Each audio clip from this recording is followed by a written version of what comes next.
trash during our meetings. Went over because. This meeting of the City Commission to order. Since this is officially a meeting, we have an agenda, but we do not have public comment as I see the agenda, nor do we have a moment of silence, nor do we have a Pledge of Allegiance. So let's roll right into our first item, which is First Ward City Commission vacancy interviews. So thank you, Mr. Reppert, for being first on deck. And just briefly, so that you understand the rules of the road, our colleagues, my colleagues and I have all each come up with a question, and 6 times 4 is 24. We'll have time to do follow-up. You can, I think, open with a statement, but we're going to be grading you on your ability to follow rules. So our clerk is got a 4-minute shot clock for the questions. Now, I'm not going to cut you off, but you can see the clock. So.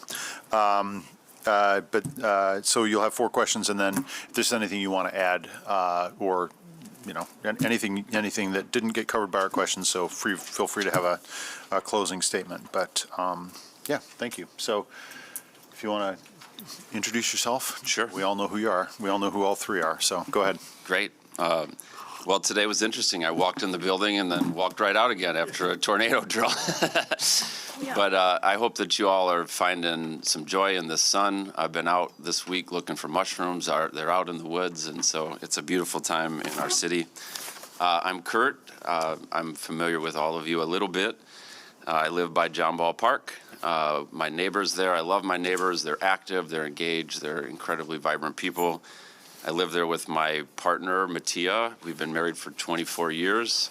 She's the love of my life. And we're raising our 2 teenage GRPS scholars. They attend City Middle and High School.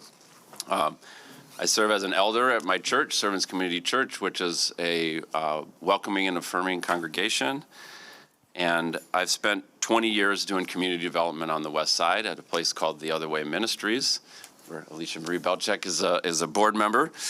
I worked there with families, primarily with men, and served there as the executive director for 5 years. Obviously, my most important experience is the 5 years that I spent sitting on the dais as a city commissioner, one of the greatest experiences of my life. That experience allows me in this day to be able to step forward, and if you appointed me today, would be able to get started right away.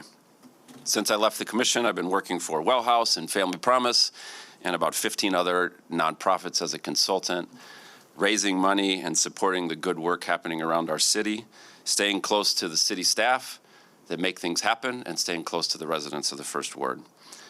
I'll leave that for my opening statement. We'll leave it as that. So I'm eager to talk with you about this appointment.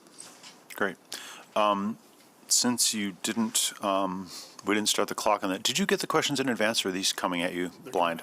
I did. Okay. Well, the bad news then is that your opening answered my first question. So I'm just going to move to Commissioner Belchek. Well, unless you want to add something. So my standard question was just tell us your history of civic engagement. Yeah, you sure. touched on it, but maybe since you already touched on it, you didn't know what the questions were. How about you tell us what your most rewarding civic engagement experience is, or tell us, maybe something you worked on persistently that you felt had value and outcome.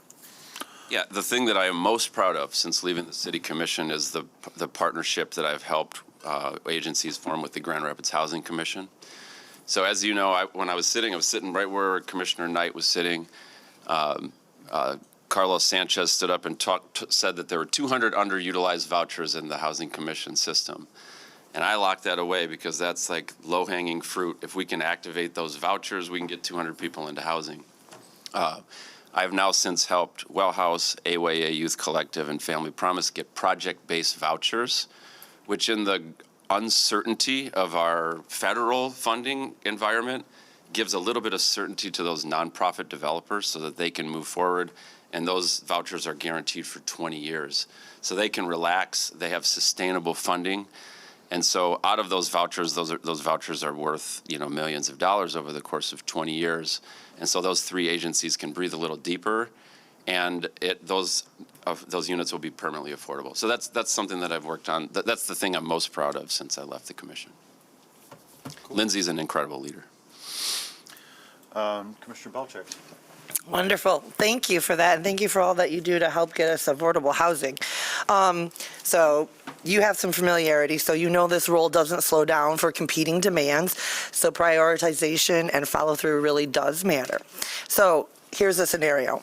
Early in your appointment, you're juggling an urgent resident issue, a commission initiative already underway, and a request from a respected community leader to pause a decision you don't have the votes to stop.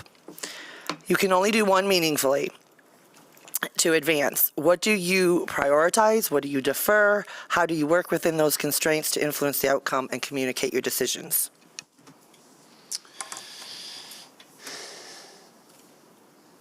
Okay. I think I understand the question.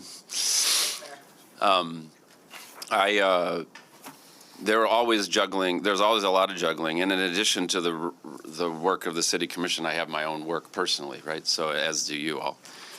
I think that when it comes to decision-making time, leading up to the decision, there's getting all of the information. You're gathering all the information. I'm one who tries to be proactive in meeting with groups ahead of time before there's something hot, so that we can have some trust and understanding in relationships. Then when something does come up, then we can have a direct conversation about that thing. If the votes aren't there, the votes aren't there, right? And so then there's a lot of communication in that engagement with those parties around that particular issue about expectations, what's possible, what's not possible, what can change, what can't change. And then there's a recalibration of the requests, perhaps. All in all, it's an iterative process that takes in information from as wide a network as possible, and then bringing that together for decision-making time. And then I make the decisions that I make based on the trust that I have in the community and what I believe the community is requesting. And so when there's competing interests, I fall to the place where I've developed trust and the people who I believe are advocating for the things that our city truly needs. So then there's follow-up work with my colleagues. There's follow-up work in the community depending on which way the decision goes. And that requires some leaning in. You can't shy away from the uncomfortableness of it. And it also requires kind of a maintenance of effort. There's a particular effort. So in terms of balancing multiple things at once, I think that one of the things that I learned from 5 years sitting up there is what's most important, and then running the decision through that rubric to try to figure out where I need to make a decision.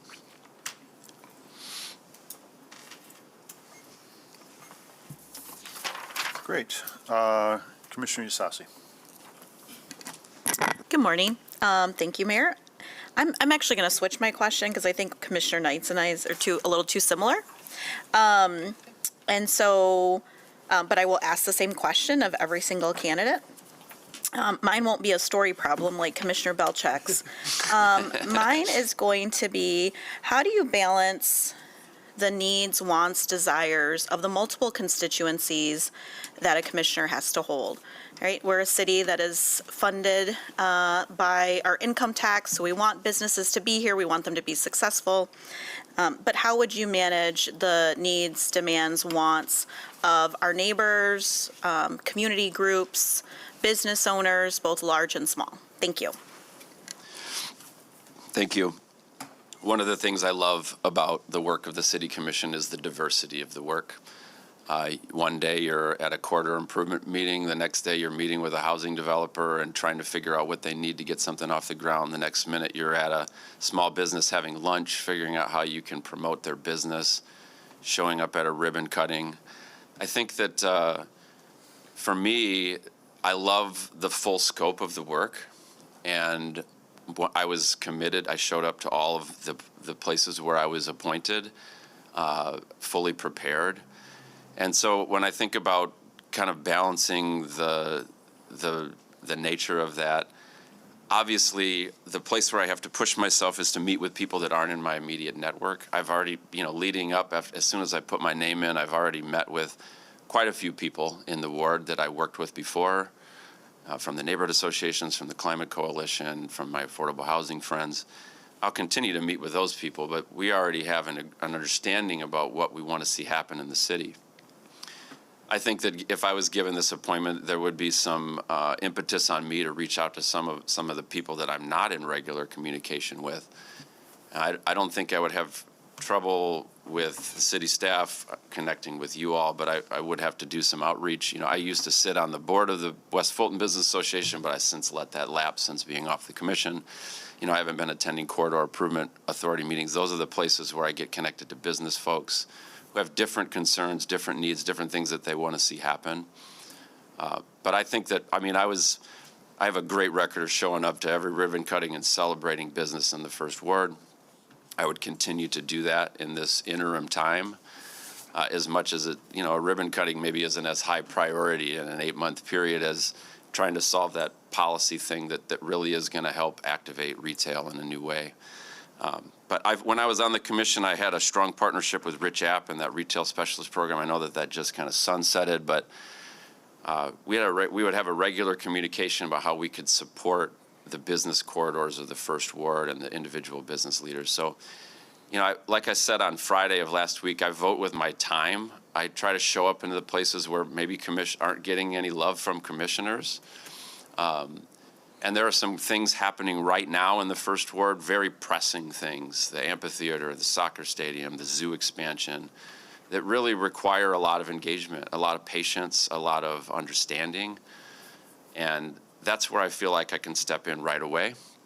I've got space in my schedule to be able to sit through those difficult moments. And then working with Commissioner Belcheck particularly and advancing the things that need to happen on those issues. So I love the diversity of the work. I love showing up for all parts of it. And I think that during the 8-month time, that would be a challenge. And I would make a commitment to reaching out to the folks that I don't normally interact with on a regular basis to make sure that we're building strong trust across the board. Thanks. Commissioner Knight.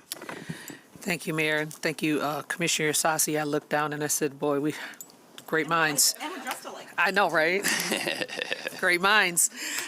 Good morning, and thank you for being here. My question is, how do you work with community, especially when we have crises that impact the safety of our community?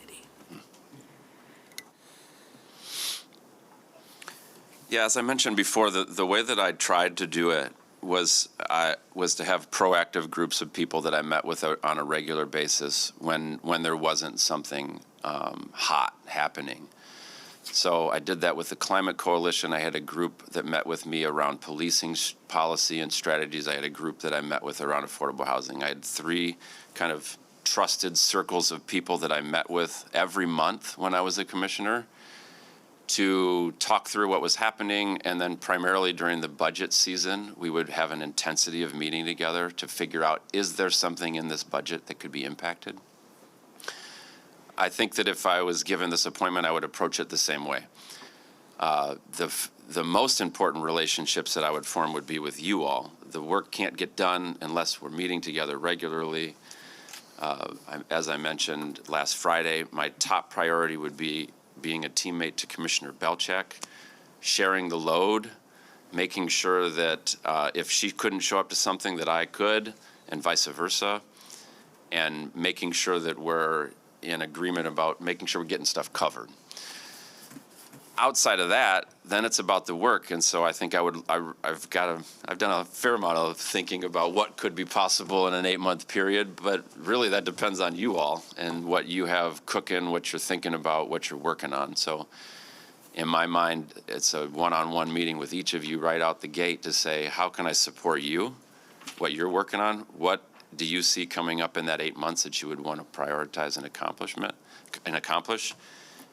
And then it's my responsibility to then take that out to the First Ward residents, see what they have to say about it, see how they feel about it, and then I can come back and decide whether or not I can join you in that or not. You know, that's my litmus test. Is I take very seriously what people in the community have to say about what's going on. And then having those regular conversations.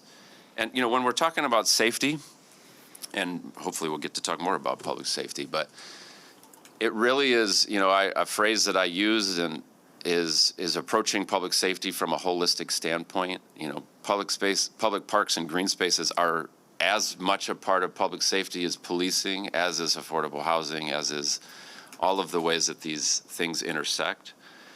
And so that's why I'm committed to intersectionality. You can't just meet with people to talk about policing. You have to talk about how that's going to impact the other goals of the city. Same with housing has the most potent opportunity for intersectionality, for kind of amplifying multiple goals of the city with one thing. So I think that would be my approach. That would be very much a relational approach, a person-to-person approach, meeting with the groups that are currently doing work, and then aligning that with work with my colleagues on the commission. Obviously, there has to be a policy that we're deciding upon. And so then once something is on the table to be proposed, there's a whole nother process that goes for, you know, how do people feel about it? What kind of things do they think need to change or to make it stronger? So, thank you. Thank you. Good morning, and thank you so much for being here. I've been looking forward to hearing from you and the rest of the folks today. So you spoke a little bit about your approach to priority issues, determining them and moving forward. I want to hear a little bit more about what are your top priority issues, so a little bit more of the issue themselves more than your approach. So what are your top priority issues? And the second part of my question was, how would you work with this commission over the next few months to accomplish or make progress on your goals and your priorities? Great. Is anybody going to ask me a question about affordable housing strategies? Okay. Not directly, so. We'll put it in there Your then. time to, yeah. It's my time to put it in. Yes. I mean, obviously, so affordable housing became my main issue about a year before I ran for office the first time, because at the Other Way Ministries, my neighbors were experiencing some incredible pressure. We did some surveying in the neighborhood, some door knocking, and we found that a significant percentage of the people who lived around our ministry were a $50 increase in rent away from eviction at that time. And so we got to work. That's the issue that I became most passionate about. I dedicated my time on the city commission to learning as much as I could about how to advance affordable housing, what works in other cities, what kind of creative strategies can we employ to get the revenue for it, what kind of policy changes we can do to free it up, both from the supply side, but also making sure that the 30% AMI housing gets built, because there's no market incentive to build 30% AMI housing. So I spent my time on the commission learning as much as I could about it. I'm so proud of what we accomplished while I was on the commission, the Affordable Housing Fund being the primary one, but also really changing our zoning ordinance. Some of it happened right after I left, to make it easier to build up to 6 units anywhere in the city. I think that those were strong changes by the city for increasing affordability in the city. I've stayed engaged afterwards. It's been the number one thing I've worked on, primarily strategies for the unhoused population and residents earning less than 30% of the area median income, which represents about 17% of the need of the housing units. So if we're not directing 70% of our funding toward that part of the need, it's not going to happen. Last year, MISTA spent 0.5% of their budget on addressing homelessness. So we're not going to make a dent on it unless we match those percentages. So that's something that's important to me. Obviously, another thing that became important to me when I was on the city commission was public safety. You know, as an everyday citizen, it was not something that I thought about a great deal, other than when my neighbors encountered adverse encounters with public safety. But it really became the thing that we worked on the most together. It's something that I learned an extraordinary amount about, and developed relationships with people that I look forward to reactivating in this moment. So in the wake of an officer-involved shooting, my heart has been with you. That's some of the heaviest things that I walked through when I was on the commission. In the wake of an officer-involved shooting, there's a lot of sensitive conversations that need to happen. there's a lot of holding of community grief. And at the same time, strategically asking how can we improve our policies so that we have 2026 strategies. What in that scenario represents an old strategy that needs to fade away? And what new strategies would come forward to help prevent that from happening in the future? So public safety is of great importance to me. Obviously, there's a police chief search happening, which is one of the most important decisions that would get made during this 8-month period of time. I trust the city manager. The search firm that you're working with, we worked with them for both the last 2 times. One produced an internal candidate, one produced an external candidate. And so paying very close attention to that process is important to me. The 2 areas of importance for me in that search are somebody who's going to do innovation. We need that at any department head of the city. Somebody who's going to look at 2026 solutions and beyond, and somebody who's going to build culture. So there's a lot of specific skills and experiences that I'm looking for underneath there about that. But those 2 issues are the top 2. The third one would be climate, and I've got a lot of experience with climate. That was another one that was a passion that kind of rose in me during my time on the commission, with some prompting from my 16-year-old daughter, who is always asking me what I'm doing for the earth.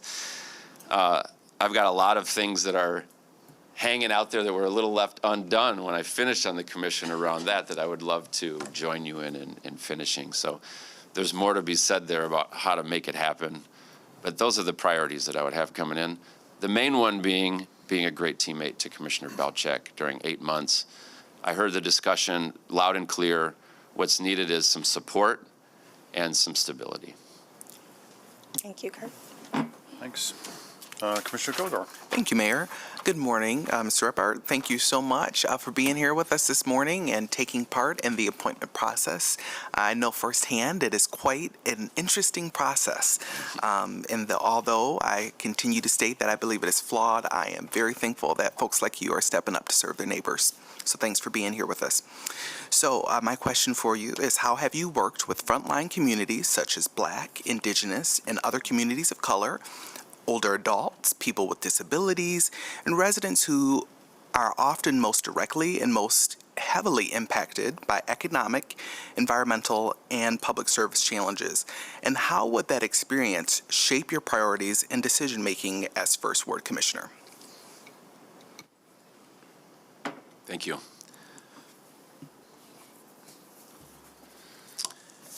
I grew up in Berrien Springs, Michigan, which is a really unique town. It's about 2,000 people, and in our town, there's a Seventh-day Adventist University with a ton of international students, and it's a farming community. So I was constantly had the children of farm workers in my classrooms together with me growing up. My freshman year of high school, the city of Benton Harbor decided to bus their kids to places like Berrien Springs because they were having all sorts of challenges in their education system. So my graduating class of 100 students was 1/3 Black, 1/3 Latino, and 1/3 white, of all socioeconomic diversity. And so from a young age, when I was playing basketball with Jermel Eddy, I recognized where there was gaps and where there was a lack of relationship and a lack of trust. When I moved to Grand Rapids and worked for the Other Way Ministries, which is where I spent the bulk of my career, the mission of our organization was to serve low-income families. Our neighborhood is about 30% Latino, 15% Black, and so that was the population I was working with in that role. The First Ward has the highest concentration of Latino folks up and down Granville Avenue. Is 70% even, and South Division is very similar. So during my time on the commission, it was really important to me to spend time in those parts of the ward that were often neglected by other commissioners previously. My church, as I mentioned before, is an open and affirming congregation. We've made that decision, and we've welcomed many LGBTQ members and people who have children into our worshiping body to provide them care and support. So the engagement with groups is the same, my process would be the same, is that I would be out and about in community, connecting with folks from as broad of a spectrum as possible. And I tried my hardest to integrate their thoughts into the policy, especially when you're thinking about people who haven't been asked their thoughts about policy before. They have thoughts, they have opinions to share, they have cares and concerns that are different, that aren't just intellectual, but represent different ways of knowing and different ways of how we can make our city better. And I think that needs to be elevated in that work of reaching out to people, is what intelligence is coming forward from the community that the typical way we've engaged is not allowing us to hear and bring forward to influence our policy, so that we can see unintended consequences differently, so that we can see how it impacts different people differently. So since an early age, I've been intrigued and curious. I try to stay curious. I try to stay open. When I make a mistake, I try to apologize for it. And I try to fully understand as best as I can the lived experience of others, so that I can then represent that in the policy-making discussions. Thank you so much for your thoughtful answer. Thanks.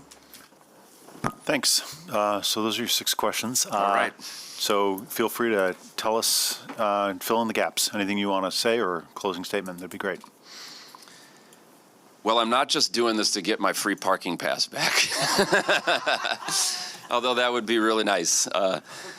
I see this as a really interesting moment in the city, and you're in an interesting moment as a commission.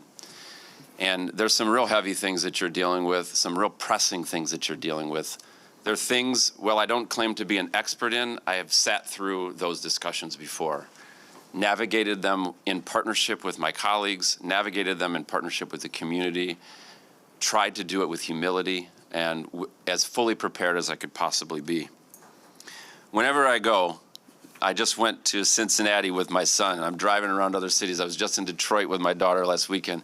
I'm looking around at how other cities do things, how Cincinnati's handling their river, how Detroit handles their river, how they handle homelessness downtown. Whenever I drive by an affordable housing complex, I'm always curious and I want to ask a bunch of questions. But I'm engaged in the work currently. I'm fully engaged in the affordable housing work, fully engaged in your conversations about emerging developers. Just last week, I wrote an outdoor activation grant to Uptown for the Blackport building to see if they can get a new ADA door, new outdoor seating for the businesses that are in that building.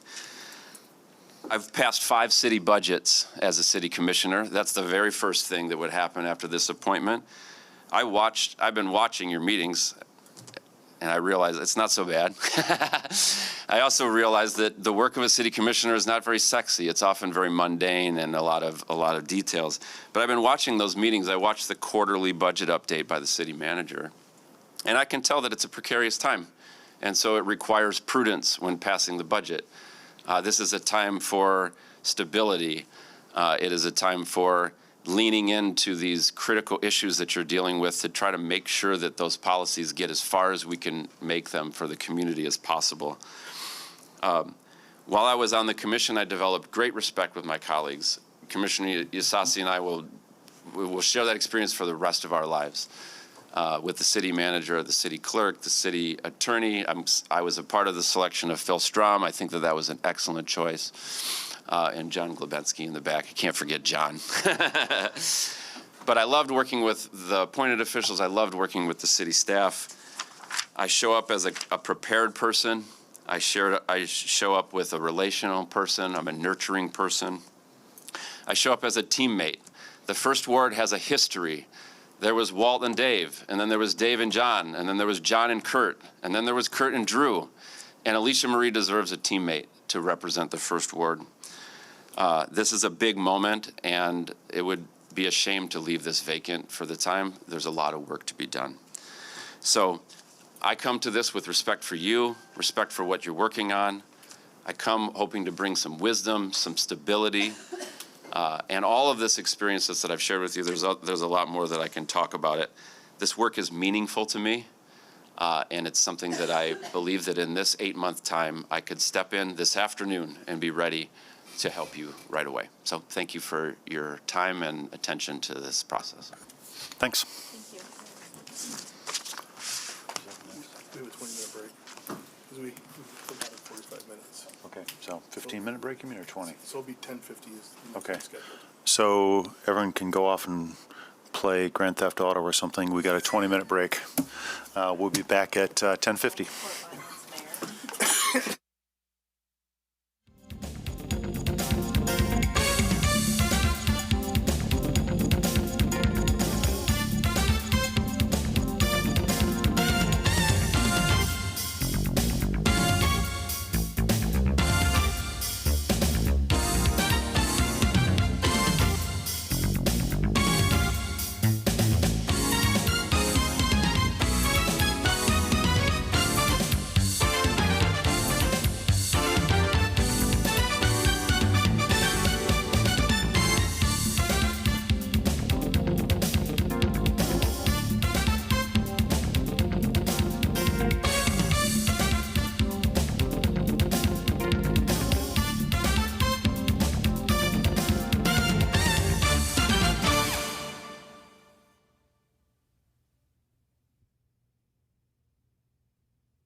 Thanks for being here, Lindsay.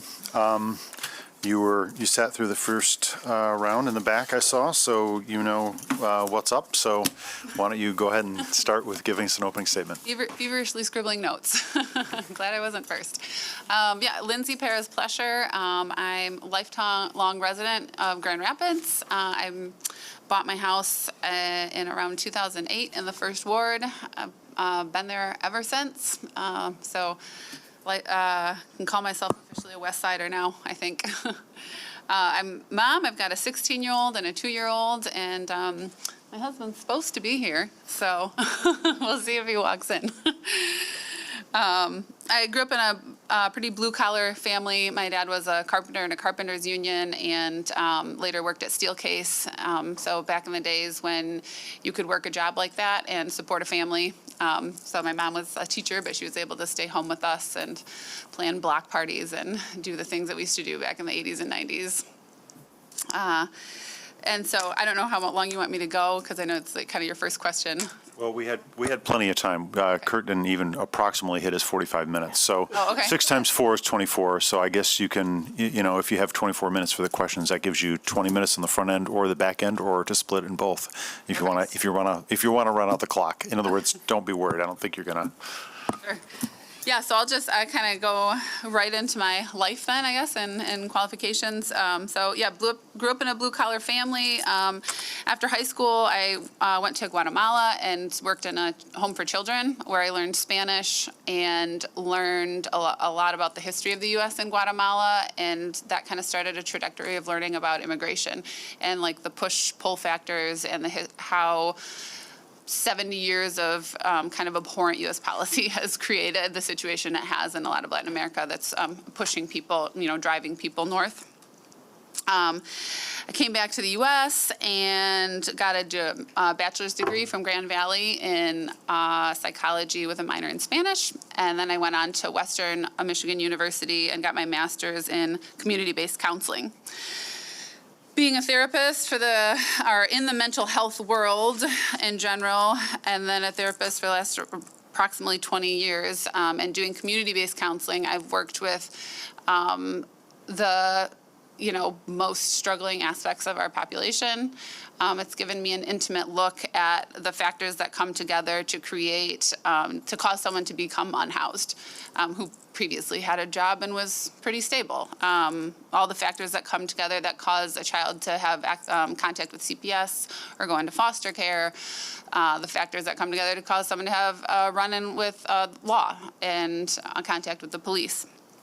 And I am a firm believer you can't solve a problem you don't understand, and it's been very eye-opening for me over the years to be that intimate with families and see these processes and be able to put a stop there and avoid contact with the police and avoid going into CPS and avoid becoming unhoused. So I've spent my life working with vulnerable people. I've helped improve systems at places I've worked. So I helped create a brand new program at a certain nonprofit where I worked, where I was able to drastically improve the foster care system, the policies around informed consent and confidentiality, which they basically had none, and were kind of almost running afoul. They were running afoul for sure of ethics at the time, maybe the law. And created a plan for kids who aged out of the system, who previously were just like, bye, and good luck. So we were able to pool resources, find volunteer attorneys, volunteer families, and so on, so that there was a really solid plan for kids who aged out. I worked with the West Michigan Coalition for Immigration Reform for many years. I started a support group in the Granville area for families who lost a family member to deportation. And that is a big part of the first ward. I think former Commissioner Reppert mentioned we have in the first ward the highest population of a Latino population. And so speaking Spanish and over the years I've been very tied to that part of the ward. My older daughter went to Southwest Community Campus over there, and the Cook Arts, and volunteered at the Cook Arts Center. Got childcare at the Cook Arts Center because I was a single mom with her, and affordable childcare is like a passion of mine as well. And the Cook Arts Center is an amazing, just little gem in our community that provides that for kids. And it's like, it's safe, it's fun. It's not just childcare, it's like classes and cultural classes and sewing and violin. That was a rough point of time when she was doing violin for us at home, but so I have a lot of ties I've spent a lot of time in that part of the ward. I'm also on the GR Mobile Commission and working on important issues like the DASH, which serves lots of people in the community but is struggling with funding, and excited to start trying to find creative solutions to that. I think sometimes, we look at, well, how many people use it? But the people who do use it really need it. And I had a neighbor who, her car was hit while parked on the street and needed to use it for months to get to work. I also am engaged in Stocking, the old Stocking School that's since closed down. That's right by my house. That's a park and green space that's highly transited by a lot of kids. It's really the only green space in that area for a big swath of the population. And I'm really excited to be helping mobilize the community. I go there frequently with my own kids, so I'm letting parents and so on know what's happening so that they can have their voices be heard as the GRPS decides what they're going to do with it. But I'm very hopeful that will stay a park and actually improve and have community gardens and be a community hub for people. I talked about this a little bit in the last interview, but we have an epidemic of loneliness in our culture. It's a health problem. It's a real public health problem. You feel loneliness in the same neural center in your brain where you feel hunger. Older people who live alone tend to die sooner because loneliness is just bad for us as human beings. So protecting these third spaces, these green spaces, and creating those community spaces where, one of the thoughts with Stocking is to have bingo night for the older population, and workforce initiatives, work training programs, and affordable childcare, and open up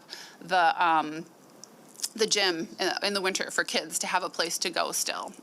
So we also have, issues with kids on technology too much. And so I know I'm getting to my priorities a little here, I'm mixing it all up, but if we want kids off their tablets, if we want them off video games, we have to, as a community, provide those spaces where they can go and play and be outside and interact. I've also spent my life involved in local small churches and outreach programs. I've led international trips, like aid trips, that has allowed for young people and some older people who've never been out of the country, who've never been out of the state, to travel internationally. So, I think that's a lot of what I'm involved in right now. I don't know if I missed something, but. Great. So for the second time, you're exposing the flaw in my first question. So a good opening statement often sort of gets to my question. But so I'll ask you what I asked former Commissioner Ruppert, which is if you can narrow in on some civic engagement work you've done in Grand Rapids that you're most proud of and talk about the outcomes there. Mm-hmm. So specifically civic engagement. I mean, you've talked about some stuff in your field, but. Like more in the political. Yeah. You mean? Yeah, or, community building, whatever. Mm-hmm. Yeah. I think that working on immigrant rights issues is something that I'm quite proud of the work that I've done there, and bringing people together with a common goal and giving people a voice who often don't have a voice. And there's parts of the immigrant population that can speak up for themselves, and there's parts that are not safe to. And so it's really important work for people who have the privilege of having status and not being in danger. We have to be their voices. And I think that's something that we need to think about even as a commission, is the decisions we make affect everyone in the city, even people who can't vote, and who often get overlooked because, we're not thinking about them for reelection. We're not thinking of them for, those things. But they live with our decisions just as well. And so my engagement there, that's been a staple of my life is speaking up for people who are vulnerable, the children that I've worked with who are, in abuse or neglect situations and so on, speaking up for the people who don't have a voice. I've worked on other things, the campaign to end gerrymandering, spent my time in, those like political initiatives that also create better democracy and support, all of the issues. If we don't have a fair democracy and fair elections, then we're not going to get anything done. Yeah, I think most of the things I handled earlier, so. Yeah, great, thanks. Commissioner Belcheck. Good, excuse me, good morning, and thanks for being here. So this is a role that does not slow down for competing demands. So prioritization and follow-through really does matter. So here's a scenario I'm asking. Imagine early in your appointment, you're juggling an urgent resident issue, a commission initiative already underway, and then you get a request from a respected community leader to pause on a decision you don't have the votes to stop. You can only meaningfully advance one. What do you prioritize? What do you defer? And how do you work within these constraints to influence the outcome and communicate decisions? Yeah, well, I will say when it comes to prioritizing things and having a lot of competing interests, like I said, I was a single mom for a long time, working basically 2 jobs and volunteering and doing education around the issue of immigration and engaged in that and my churches and so on. So I am like a top-notch juggler of things. I can engage in a lot of things at once and manage all of those priorities. I think if you're looking at a situation where there's an initiative that is important to me, but like you said, there's not the votes for it. Reality is reality, and sometimes you have to shelve things and do the groundwork for building the support for that. Currently I work full-time. I'm running a campaign. I am running, for this position. I have 2 kids. I have basically a job and a half also, and I'm engaged in volunteering for the park and immigrants' rights, and I've been going to the Baldwin Detention Center and meeting with people. So juggling a lot of things is just my MO. It's what I've always done. And I think that Commissioner Belcheck, you and I would work well together at both being working moms and understanding each other on that level. And we've, run into each other at community events and had our kids with us because that's what we do. And it actually kind of works well because our kids can sort of entertain each other while we engage with the community. So yeah, like juggling a bunch of priorities, it can be a lot, but it's something I've done my entire life. And I know how to pivot, when I hit a roadblock and move around and focus on the next thing and then circle back later to that previous priority. And again, working in immigrant rights work, it's always building. I'm always speaking to people, educating people on the issue. I've gone to places that are very conservative and done educational seminars and lectured at universities and so on. And so I know what it's like to not have the votes, so to speak, for an issue, but to keep my nose, to the grindstone and just keep working at building understanding and getting those votes over time. Thanks. Commissioner Isasi. Thank you, Mayor. Thank you and good morning. Thanks for being here. My question is, how would you balance the needs, wants, desires of the different constituency groups that a commissioner connects with? So thinking about, constituents in the ward, just other neighbors, community groups, small businesses, large businesses. Thank you. Yeah, so that's, there's always, again, as a mom of 2 kids doing other things, there's always priorities pulling you in different directions, and it can be a lot to juggle, and sometimes you do have to set priorities. My priorities have always been, first, the most vulnerable people, the people who need me the most, but everyone matters in the ward, or everyone matters in the city. Not only the people who are most struggling. I want to create a happy, safe, stable, Grand Rapids for everyone here. So engaging with everyone is a top priority, listening to everyone, valuing all the residents. I have quite a bit of cultural experience in different groups around the ward, not only the Spanish-speaking population, and so I'm very comfortable going everywhere. There's not a part of our ward where I would feel nervous, engaging with people. I attend a small Spanish-speaking church right now, and when I was in college, I attended a largely African-American church all through college, and it wasn't just the church I went to. The adults there were my mentors. They were the people that kept me out of trouble and made sure I didn't go down a bad path. They were the people I went to when my heart got broken or, I was struggling financially or whatever. That was my main support group, and so have a lot of ties in that community, and they have a big piece of my heart for all of those years that I was supported by them. Also, I would say one of my examples is former Commissioner Reppart. We have a very good relationship, and I admire his level of engagement in the community. He's someone who I think knows every project going on in every precinct, and he's been willing to support me in my campaign, and not just to help me get elected, but to actually make me a good commissioner and be good at the job.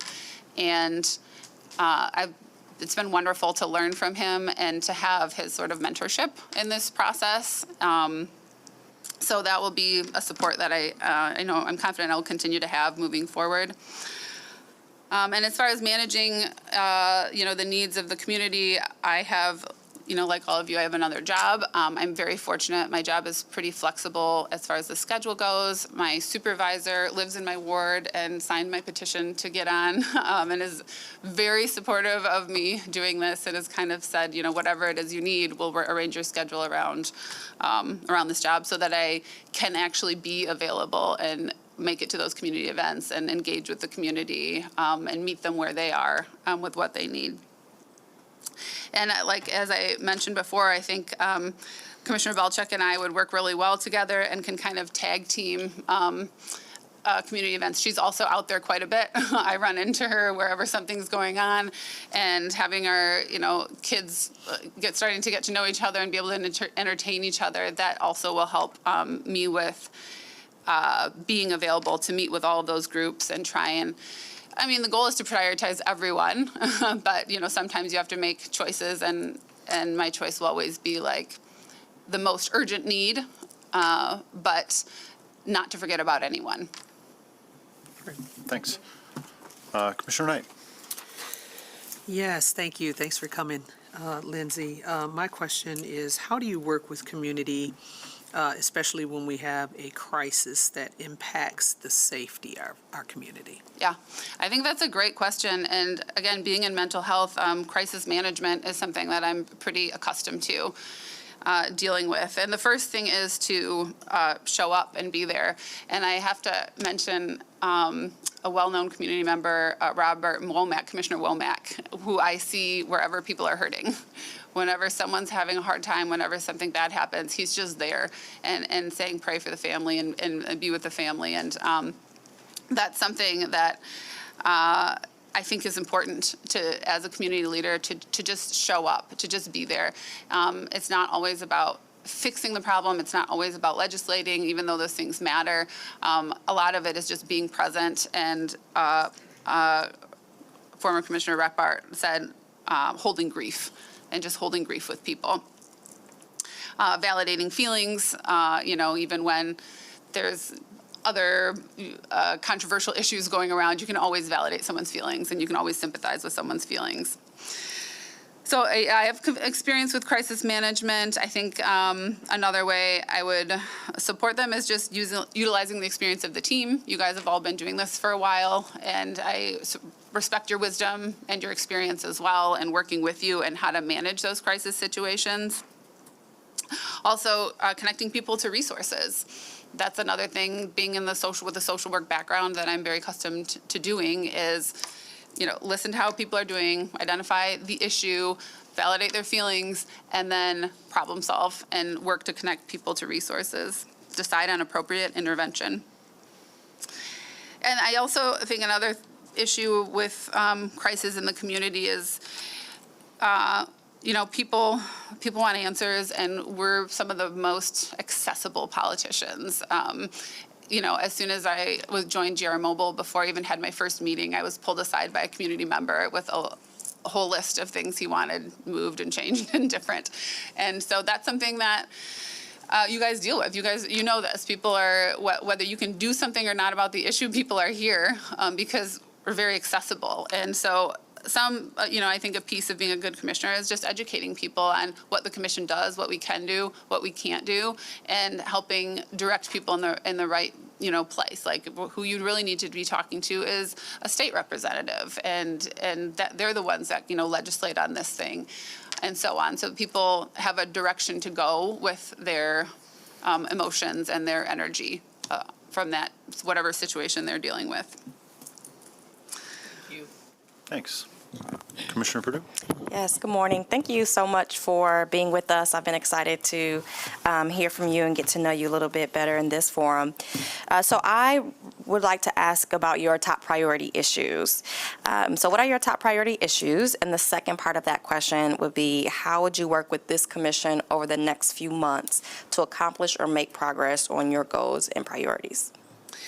Yeah, so many priorities. Obviously, I could not be here and not mention housing. As a therapist, I've had clients sitting in session with me where we have literally made the plan of, okay, you're going to leave here, you're going to buy a tent, and here's an affordable campsite. And the weather's good right now, so until we can find housing for you, that's where you're going to be. I've had clients in motel rooms for long stretches of time. So, everybody knows this. We have to work on housing. I do support the goals of the Affordable Housing Fund Board. And, focusing on home ownership. I live in a neighborhood, and I think one of our frustrations is when large companies come in and buy up big swaths of the neighborhood and don't leave the stock for us. So I think that it would be good for the city to keep focusing on home ownership, using the land bank to create affordable homes, duplexes that utilize the space well, so that we're creating as many living dwelling spaces as possible that people can actually afford to buy, and helping with the down payments for those.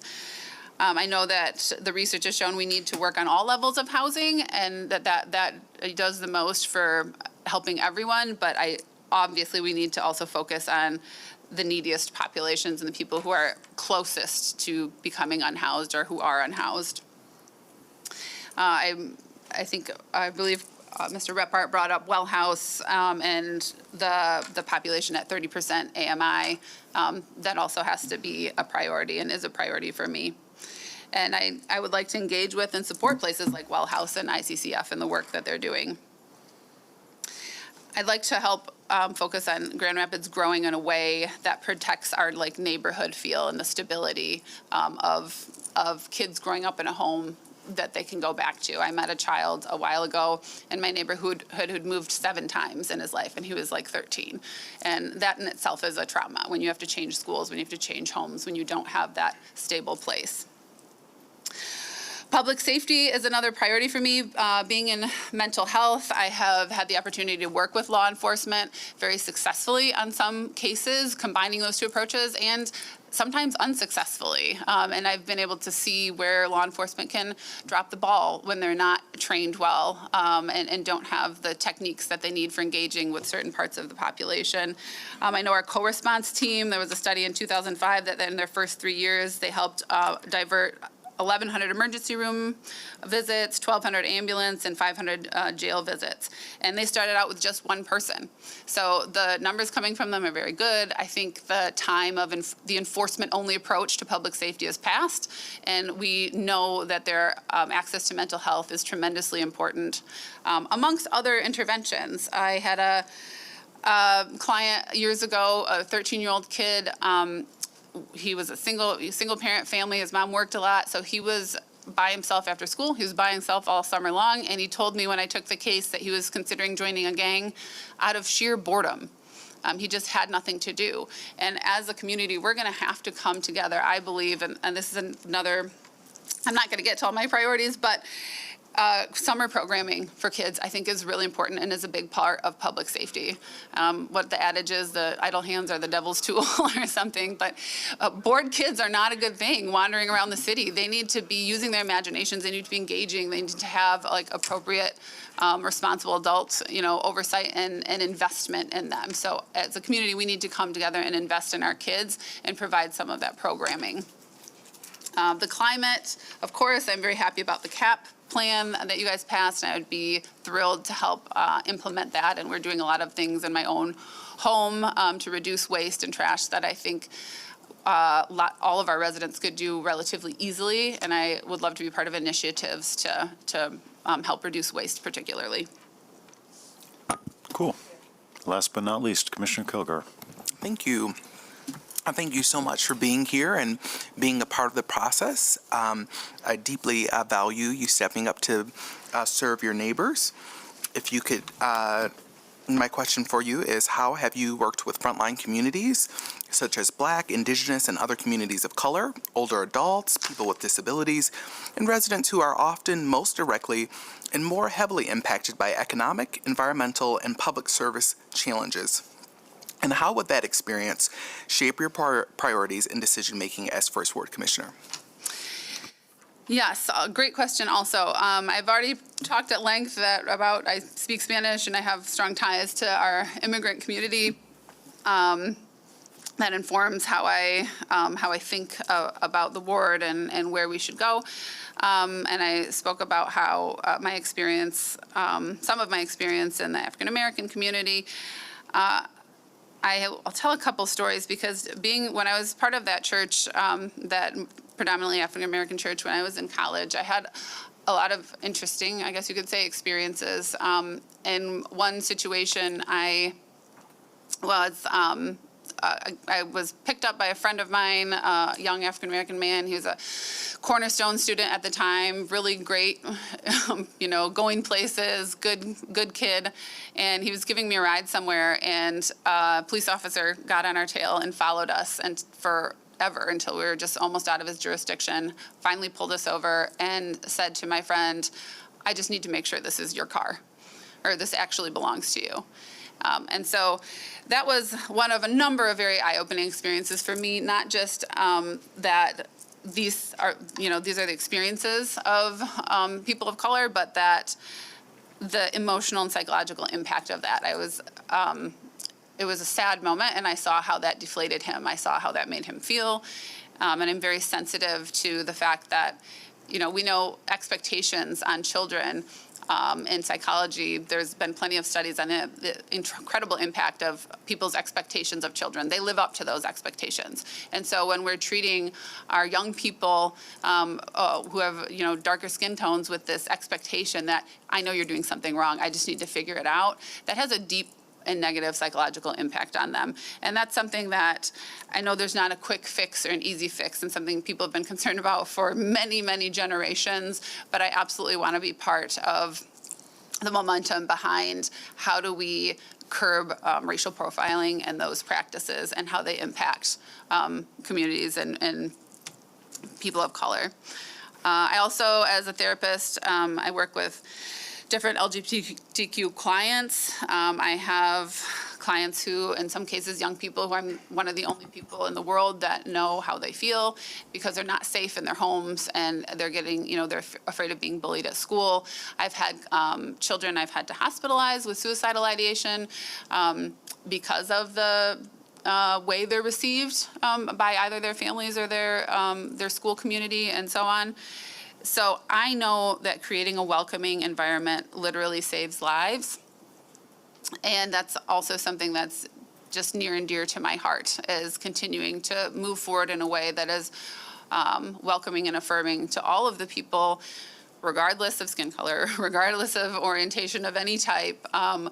We need to be kind to people. It's kind of a simple message, but it's one that we need, in a world where people are saying things like the problem with the modern world is empathy. Those of us who understand that that's ridiculous need to stand strong and keep pushing for an equitable Grand Rapids and a loving and caring Grand Rapids. So I will say I have not as, just admit an area of growth for me would be the, original peoples population. There's only 24 hours in a day, and I've been very involved in lots of things in the community and so on, but that's a particular population I'd like to work to spend more time with and create more understanding of. Thank you so much for your answer. Great. So you have 25 minutes? No, 15 minutes. So you've got as much time as you probably want and probably more. But anything we didn't cover in our questions that you wanted to bring up that you didn't bring up in your opening statement, anything you want to follow up on, or the floor is yours. Yeah, thanks. So there's a lot of things with becoming a commissioner that I think all of you know. When you first start, there's a big learning curve. When you're first elected, you've not done the job before. If you're first appointed, you've not done the job before. And I'm very cognizant of that if appointed and Lord willing, when elected, there will be a learning curve for me. And I'm excited. I'm excited for that. I'm looking forward to that.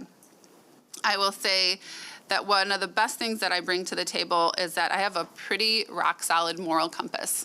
And I've faced a lot of adversity in my time in places that I've worked. I've been under pressure to engage in practices that were unethical and harmful.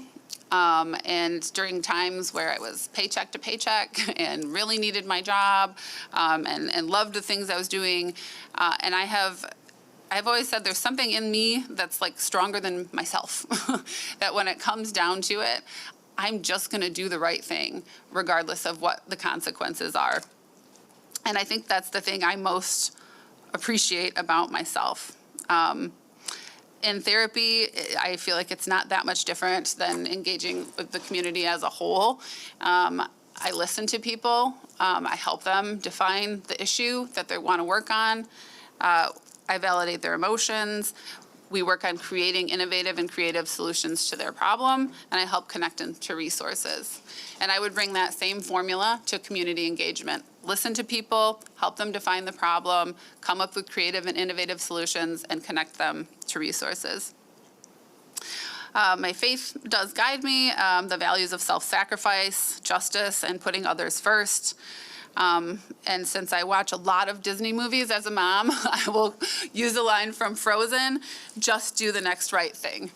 And I know you guys know this, politics gets crazy and there's a lot of noise and there's a lot of competing factors and interests and that can distract you from the actual work that you're doing, the good work that you're doing. And so my way to shut out the noise is to think about just do the next right thing.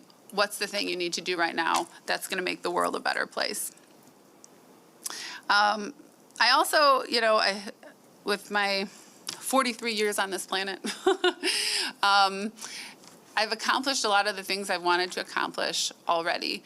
And I've learned, I think one of the best things I've learned is how to value myself. I value myself because God made me, and that's all I need to know.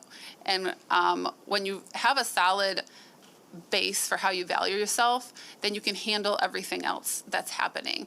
And I think there's a danger for people going into politics. If your self-worth isn't solid, then you start to get it from, I got this position, I want this next position. Or if you don't get a position, then you're devastated and all of those things. I have a really solid self-esteem that's rooted in my faith. And so I won't get sidetracked and I won't get attracted to the next shiny thing. And so, we're all here today to a degree because someone decided to step down and go after the next thing. I'm committed to not doing that. I'm doing this, the pleasure I get out of doing this, the pleasure I would get out of being a commissioner is the opportunity to help people. It's not to boost my self-esteem. I don't have big political plans for myself. I'm not looking at the next position. I'm not using this as a stepping stone to anywhere else. I want to do this job. I want to do this job to my best ability and serve my community. I'm committed to my ward, my city. I'm committed to regular working class people. I'm committed to the most vulnerable people and to making our community a better place for my own children and for everyone else's children. Great, thank you. All right, that leaves us as before with 10 surplus minutes, so we'll be back in 20 minutes for our third one. Thank you, Lindsay.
right, but you weren't in for the first one, so you know the rhythm. So go ahead and tell us whatever you want to tell us for as long as you want, as long as it's less than 45 minutes at the opening. Ideally, it'd be less than 30 minutes because we have 6 questions that we're going to give you a 4-minute shot clock on. I'm not going to cut you off, but, we will notice your ability to follow simple directions. So 4 minutes for the questions if you want to use it, and then time at the end to back clean up, talk about anything that, you didn't think we covered that you want to emphasize. So take it away. Thank you so much, and good morning to all of you. Thank you for giving me this opportunity to be here. I think I may be the most shocked person in this room that I am actually here.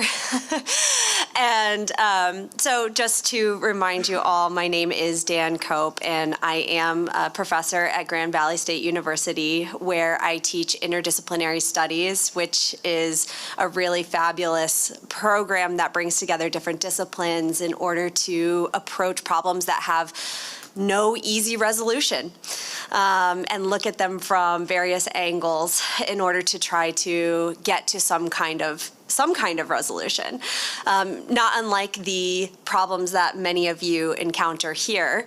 So just a little bit of background information. I am not from here originally. I'm from Dayton, Ohio, and but I did move to Grand Rapids in 2009 and lived in the city's 2nd ward for a little over a decade. And since 2019, I have lived near Koval and Lake Michigan Drive, up the hill. And I have a fabulous neighborhood with fabulous neighbors. And in fact, there have been many of my neighbors who have needed to move out of our neighborhood because they needed bigger housing, but chose not to because our neighbors are so fabulous. And so, I, for many years, have worked in public service. I started by working at a library. I've worked at several libraries, in fact, public libraries. Worked at Grand Rapids Charter Township, doing a little bit of everything before I found a real calling in 2020 when I was deputized to work the election, the general election. And from there, I was able to parlay my love of civic engagement into the classroom community, where I have focused a lot on teaching civic leadership to my students under the umbrella of the interdisciplinary program, which has allowed me to do some really amazing things. I'm just a really proud Grand Rapidian. And in fact, in 2009, when I first moved here, the first gift that my husband, who is here with me, that he gave me, and he is a native Grand Rapidian, Easttown native, he gave me the gift of a city street map. And it was broken down by neighborhood. And I spent my first few months living in Grand Rapids, pouring through this atlas and just making my way around the city so that I could learn how to drive it without having to use GPS. And so since I really found that I found a home here, I feel like I'm at home here, and that this is where I want to spend the rest of my life. So I'm really appreciative that I get to even be in this really great position to be speaking with you, people who I really admire the work that you're doing, and I recognize that it is tough. And for some reason, I want to do it anyway. Thank you. Great. So first question is mine, and that is, can you talk about your history of civic engagement, particularly maybe something that you're most proud of and the outcomes of it? Okay, yes. I have a lot of things that I'm proud of, but I will focus on, again, I mentioned in 2020, I did have the privilege of being deputized to work the general election for Grand Rapids Charter Township, and that experience taught me that there is really a need for a better informed emerging electorate. I saw the threat that information posed to ordinary civic participation in the democratic processes, and so when I did become full-time faculty that next year, I set to work using my expanded role to provide students with the resources and knowledge that's required to become responsible and responsive community members. So first thing I did was I joined the nonpartisan coalition, GVSU Votes, coordinating and training volunteers for the Allendale Township Clerk's Office that operates a satellite office on campus. And I've done that for every general election since 2022. I've contributed to the annual action plan that Grand Valley submits to maintain its gold member status as a voter-friendly campus with a more than 76% student voter turnout, which is amazing. And I also collaborated with members of our IT department to produce a voter education module that was deployed community-wide to all students for the general election in 2024, and I'm especially proud of that. I consistently find ways to integrate knowledge of these key support systems into my first year curriculum, and every course that I teach is discussion-based and imbued with themes that are related to social responsibility and informed citizenship. Concerned with anti-democratic trends, I designed a special topics course called Sustainable Democracy that ran concurrently with the 2024 general election. And this course really came to life during that time, giving students the chance to learn about the abstract dimensions of democracy as well as hands-on experience with the processes. So I partnered with the Allendale Township and Ottawa County clerks to design high-impact service projects that they completed. And highlights included students working with GVSU Votes and the university communications team to produce a series of social media stories that promoted student voter participation. So this was students talking to other students about why voting is important and how to do so. And they also worked as greeters for the 3 days that the satellite office operated on campus. And the final project for this course was actually designed by them, and they chose to run a debate with student-determined questions centering around the concept of citizenship and really conditional citizenship. So many of the students that I have do go on to public service roles, and they often ask me about my own public service, and I credit them for continuing to push me to take on additional responsibility in this city that I love.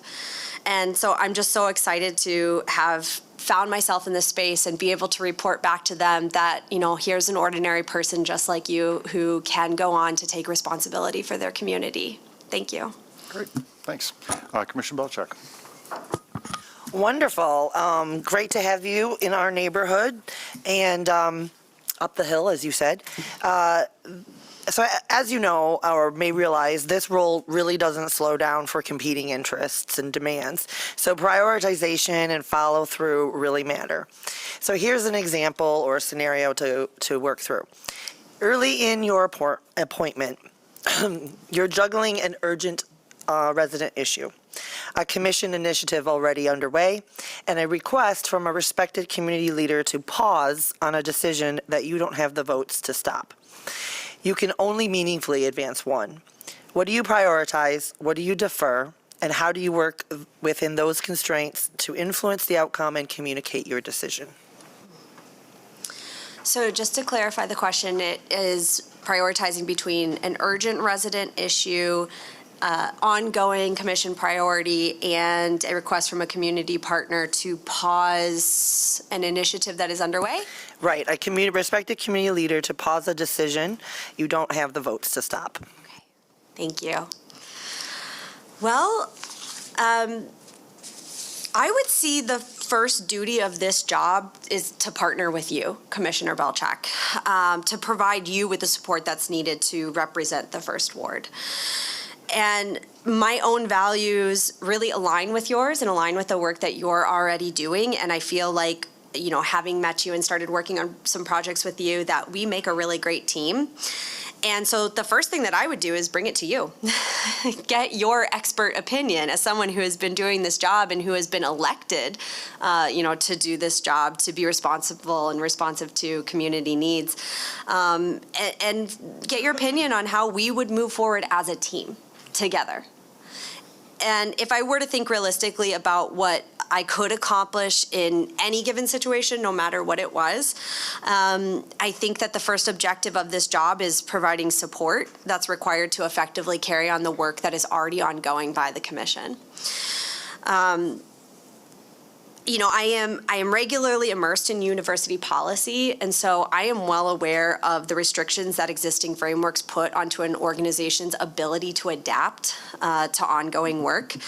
And I've learned that no amount of wishing or armchair quarterbacking is going to change these conditions under which we work. And so I think that relying on past tried and true methods of decision-making that have helped move me through any kind of emergent situation is something that I would first rely on. And I think that slowing down is your first step. Slowing down is an intentional practice. Good decisions are made deliberately, proactively, and by splitting up labor. And I'm here to be a team player and to work with you to do that.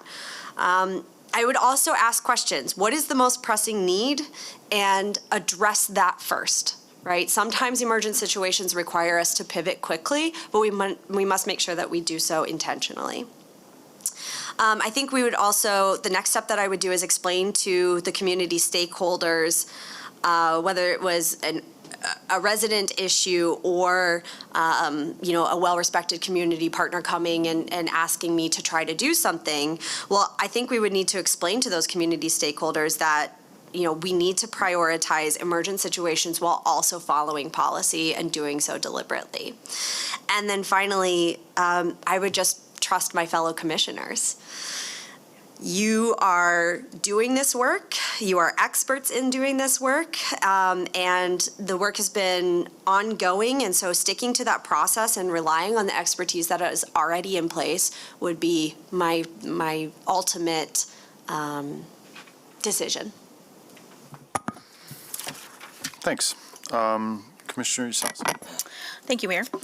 Thanks for being here. Nice to see you. Thank you. My question is, how would you balance the needs, wants, desires of the different constituency groups that exist in this commission role? So looking at individuals, sometimes, I have a neighbor who comes down to my door and knocks and has questions oftentimes after commission meetings, different community groups, neighborhood associations, small businesses, larger business, and different institutions or associations. Thanks. Thank you for that question. Thinking about businesses and residents and how we support both and ensuring that these various constituencies are having their needs met, I think that there's a holistic way to approach that. Economic growth is critical to a city's success, and we must continue to be a place that is attractive to talent, which means working with employers that both bring that talent from outside and nurture the amazing human resources that we already have. I support small business ownership and employee-owned businesses, and I think that the Chamber of Commerce has done a really great job at developing some of those relationships and supporting a culture of thriving local business owners. So I would want to make sure that I'm also cultivating a partnership with that body as I make any kind of decisions. But I think that this also has to be balanced with the needs of our large-scale employers that we have, like Grand Valley, my employer. As a transplant, to this city, I was attracted by the vibrancy of Grand Rapids, the robust arts and culture scene, the diversity of its people, and the restaurants that inevitably come when people move around. I love the walkable mixed-use neighborhoods full of independently owned shops, and when people make decisions about where to work, the places where they spend their non-working hours are equally important in their decision-making process. And so I see the issues that are connected with housing, transportation, and recreational spaces as important as the decisions and initiatives that support businesses. And to provide you with an example of how we can support multiple constituencies, by investing in other related issues is through public transportation. And public transportation does help to keep the cost of living low. My husband and I purchased our home in the First Ward in part because of its proximity to the Laker line, which allows us to, use only just one personal vehicle that we have. And so I see how vital public transit is for reducing both traffic and accidents on Lake Michigan Drive, especially, that I transverse often. And I know that every dollar invested in public transportation generates $5 in economic returns. Public transportation also promotes independence amongst our aging and disabled communities.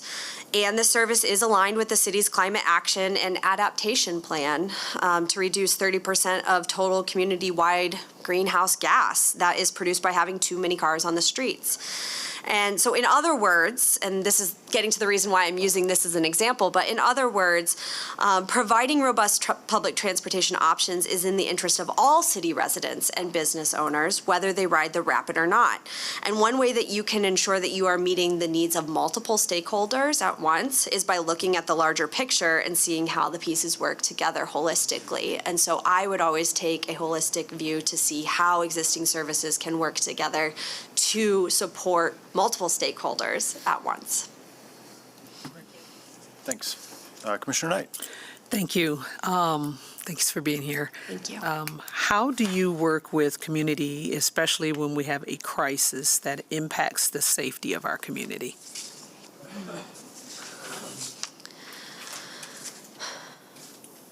Well, I tell my students that the only thing that you can count on in life is that things will go awry at some point. And so you follow the rules, you behave proactively, you run the tape for various scenarios so that when moments arise that require you to adapt, you are better able to meet that moment so that you don't have to rely on snap judgments that may be rooted in emotion. We put plans in place with the anticipation that priorities will shift.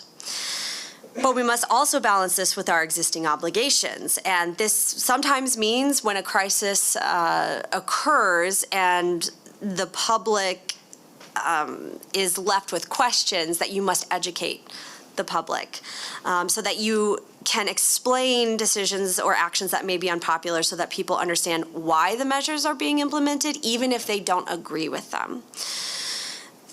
I think that one of the issues that has been recently top of mind for a lot of people is policing and public safety.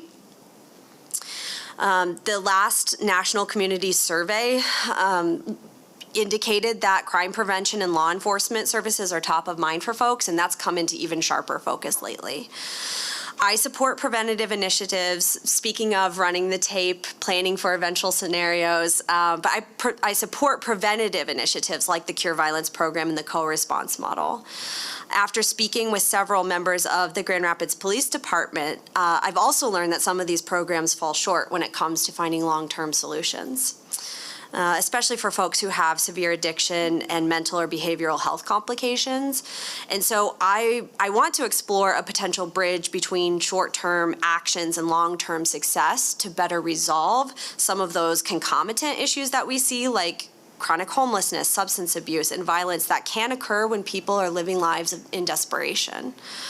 I see initiatives like the newly introduced Neighborhood Investment Plan already addressing some of these root causes. Resilient neighborhoods that people feel safe in are ones where people will build relationships with their neighbors and they'll grow their social circles. Encouraging homeownership through down payment assistance and foreclosure intervention give people stability and optimism. So does homelessness prevention and expanded mental health care services like those that are offered by Network 180. When people have their basic needs met, they have a better chance at thriving and meeting challenging situations or crises when they arise. I want to support our first responders as well, who are doing good work by addressing these root causes with neighborhood investment, by attracting and supporting small business owners, by continuing to have robust public education programs and ensuring that people from all walks of life feel welcomed and know that when they call for help, it will be delivered. This also happens by supporting those who are responsible for public safety. I mentioned in my application a desire to recruit officers with college degrees, and I heard broad support for that when I met with members of the Grand Rapids Police Officers Association. These officers also described a need for better benefits like time off and access to professional development opportunities. Doing this will help the city retain top talent that is well-trained in community care to meet that need when crises arise. I also acknowledge that the relationship between some members of the public and GRPD, it's fraught with tension, and that those tensions don't exist in a vacuum. But Acting Chief Trigg just said something to me the other day that I thought was really encouraging, that people don't call people they don't trust for help. And so I believe that there are ways that we can both support community members who have been put into sometimes desperate situations that have resulted in less than desirable outcomes, while also supporting our neighbors in blue who willingly step into those dangerous situations in order to protect and serve the public. And I'm out of time. Thank you. We're not going to cut you off. It's a guideline, right? We're all grown-ups, and we got 45 minutes for this. Commissioner Purdue. Oh, I'm sorry. Who was that last question from? It was Commissioner Purdue. Good morning. Oh, good afternoon. Now, great to meet you, and I've been enjoying getting to know you and your thoughts on the city in this role. So I want to hear more about what your top priority issues would be in this role. So kind of a two-part question. A, what are your top priority issues? And then B, how would you work with this commission over the next few months to accomplish or make progress on your goals and priorities? Thank you for the question.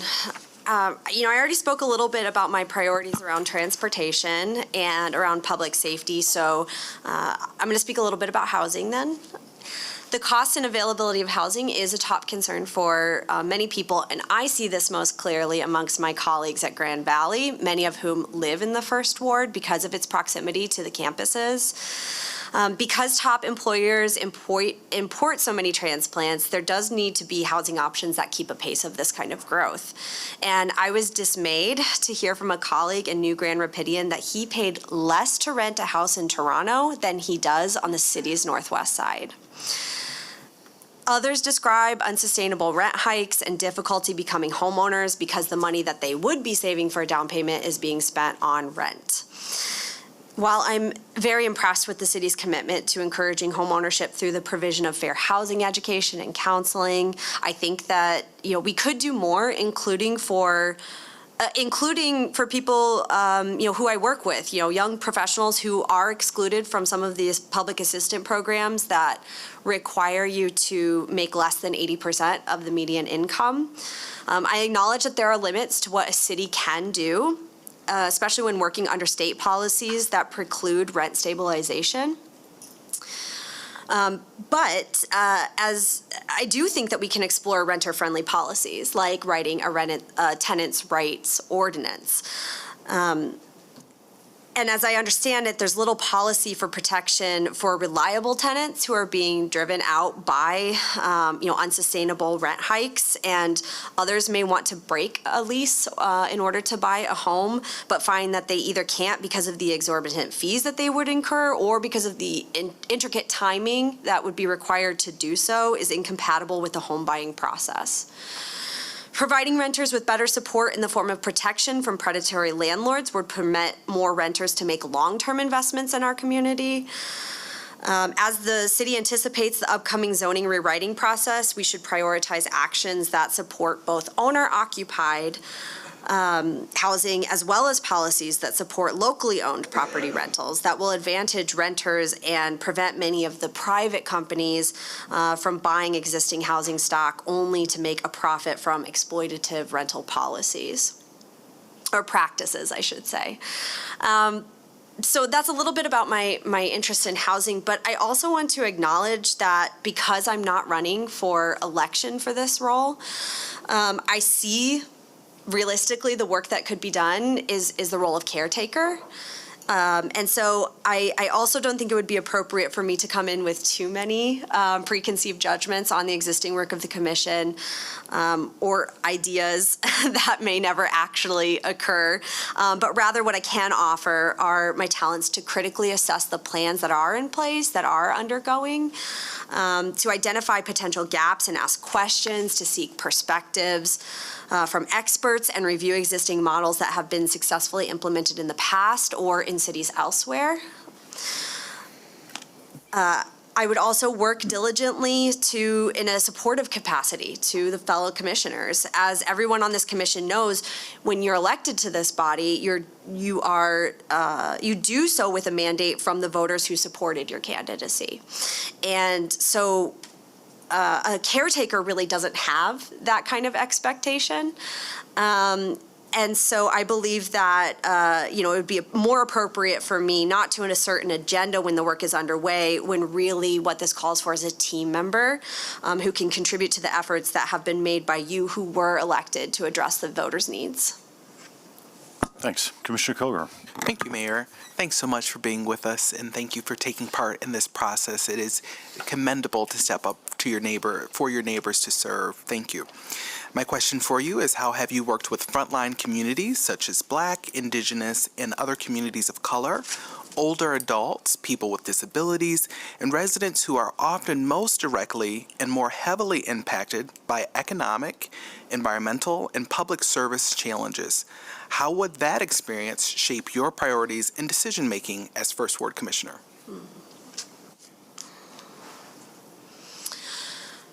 So when thinking about the residents that I most interact with, I'm often thinking about students, some of whom are city residents, many of whom are not, but I'll use them as an example of populations that I do have regular interaction with to answer your question, Commissioner Kilgore. I teach a course called Diversity in the U.S., which studies identity, history, culture, and social structures with the aim of increasing cultural fluency in our society. And because this course covers sensitive topics with a diverse student population participating in these discussions, the conversations can become tense often. But what I found is that people want to have constructive conversations about these subjects that don't devolve into invective the way that we often see happening around us. Diversity of opinion, I found, usually stems from diverse life experiences. What's considered normal to one person may be radically different to another. And so these fixed aspects of our identity influence how people perceive and treat us. And so I lead students to first recognize that we do have different experiences, which informs the decisions that we make. And where we run into conflict is when we make assumptions about the experiences that other people are having and apply our own experiences on top of their actions to say, why aren't you acting the way that I would? But we avoid this by learning about one another. And so if you decenter yourself and truly listen to what other people are telling you, you can usually find commonality. And a part of this is recognizing the need to reevaluate your own opinions. I have a lot of experience doing this in real time in class in front of a group of people when I've come to realize that my first judgment may be wrong or that I've misjudged something or misinterpreted something. And to illustrate this, what I'm talking about, I'd like to share with you an example, a story about working with a student who I have come to respect as a disability rights advocate in his own right. And for the record, I do have a signed FERPA form, so I can talk about this. The class that I mentioned earlier, Diversity in the U.S., this was the class that I was teaching, and Ben was my student. And Ben experienced a series of strokes as a child that left him without the ability to speak. And because I employ a discussion-based classroom, I knew that I would have to revise my own expectations about what constitutes robust participation to ensure that Ben could still meet the requirement. And so we worked together to devise a system whereby Ben would type into a shared document that I could monitor in the class in real time and then share out his opinions and ideas on things as we went through the classroom discussion. But because I didn't want him to feel singled out by these adjustments that I was making, I reconfigured the class structure so that all students would be put into small groups for the duration of the course and have their own Google document, which they could use for in-class projects. And so I found myself throughout the semester implementing more collaborative projects because I saw how much the students were learning from each other rather than just from me. And Ben even asked if he could give a presentation on disability advocacy when we got to the unit on disability. This was not a requirement, not something he had to do, but he volunteered to do this. He pre-recorded a speech using a text reader that accompanied the slides that he had created. And at the end, all the students wanted to do was ask him questions about sign language, about his accomplishments, and about his service dog. In a course that was about the subject of diversity, Ben taught everyone, myself included, that when you work beside people who are different from you, you become a stronger, more compassionate, better educated, and capable person than you would if you were alone or without people who led different lives than you do. This is the value of embracing diversity, and it's a lesson that I carry with me whenever I'm asked to work on a team, interact with a group, or lead a classroom. Thank you for your answer. Thanks. So you have a lot of time, as much time as you probably want to wrap it up, since we, I guess, have another 13 minutes by my math, 12. But anything you want to add, summarize, follow up on, things you think we might have missed, but you have as much time as you want, I think. I don't want to take up too much of your time, so I'll keep it brief. The only thing that I would want to add is that one of the benefits of not... Let me pause. You have amazing choices in front of you. Kurt Reppart and Lindsay Perez-Placher are very talented, knowledgeable people who would do a great job at this. And I'm just excited that I get to be up here amongst them. And so I think that whatever decision you make in front of you, you are going to get the best person for the job, because look at this amazing talent that you have. Again, I don't really know why I'm here, but I am excited just about this opportunity and really grateful that you gave me this chance to speak with you. And I do have one thing to say that I think should be considered when making your decision, is that because I do teach, and next week is exam week, I have the next 4 months off, which means I could really dedicate my time to getting this work done, to supporting you in the work that's already going on, and really focusing my attention on the work that remains to be done in this short 7 months. That is the caretaker role until the next elected person comes in and starts in January. And so if I would offer anything, it is the elbow grease and the time and attention that comes with being in that lucky position that I happen to be in. And I think that's all I have to say. Thank you so much. Thanks. So given that all three of you are here, that leaves me not worrying about an imbalance of who's here to listen to our deliberation. But so I think we can start deliberating. And I will kick this off by saying, Ms. Cope, you stole my initial central point, which is thank you to the three of you. Wow. To say that the three of you are rock stars kind of gives rock stars too much credit, because all they have to do is like shout in a microphone. You really have an incredible amount of wisdom and talent. And it's kind of stunning. Even though I've been involved in public service for a while, I get moments of imposter syndrome there. You all bring such a depth of engagement and compassion and wisdom, and that's really, really apparent. So if two of you vanished in a puff of smoke right now, I'd be perfectly happy with a third one. So I could not be happier, and I guess that means thank you to my colleagues who are on the selection committee for getting us three brilliant finalists.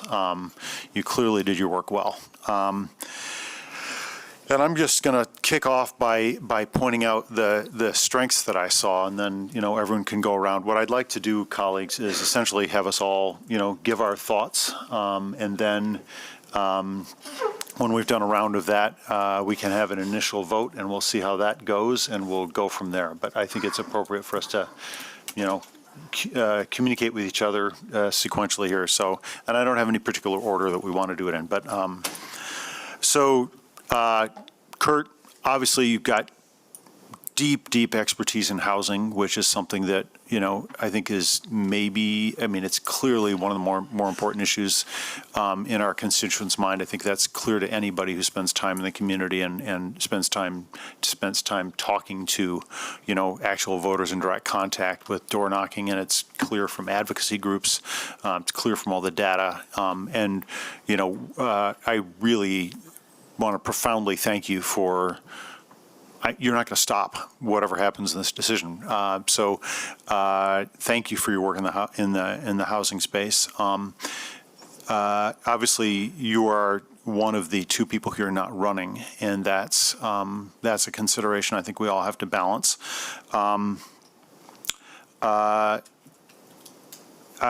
You've obviously thought deeply about other issues that are of concern to the community, and you've rolled up your sleeve and gotten engaged in those. And it'd be hard to find somebody more deeply rooted in engagement on the West Side.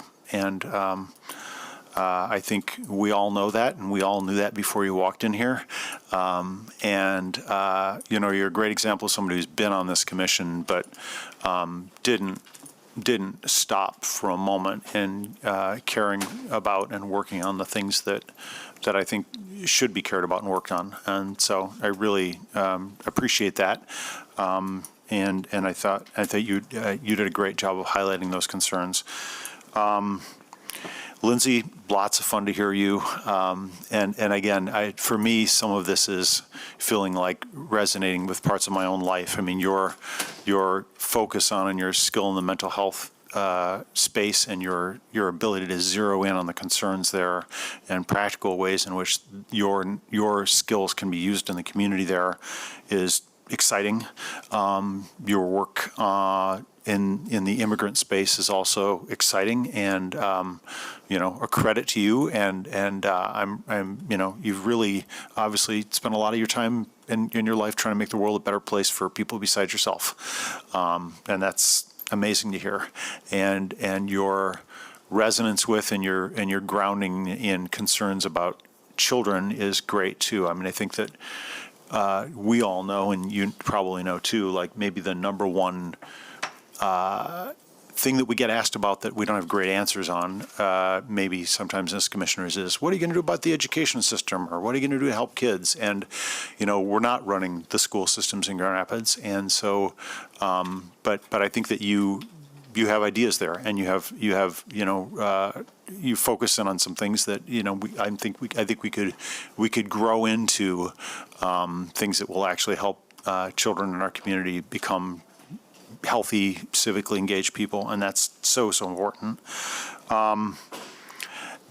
Dan, you're singing my song at civic engagement, as you probably know. I've said a lot in public that I'm worried about whether our republic is going to hold together.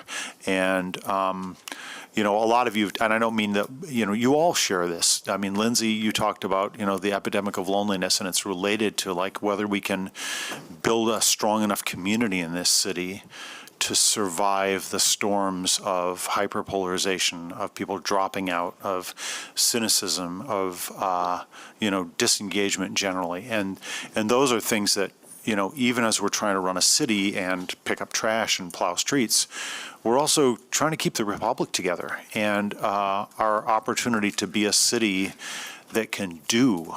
And Dan, I loved your conversation. I mean, you went right to the thing I talk about a lot, which is intellectual diversity is important. Like often when we talk about diversity, we don't really want to hang around with people that disagree with us.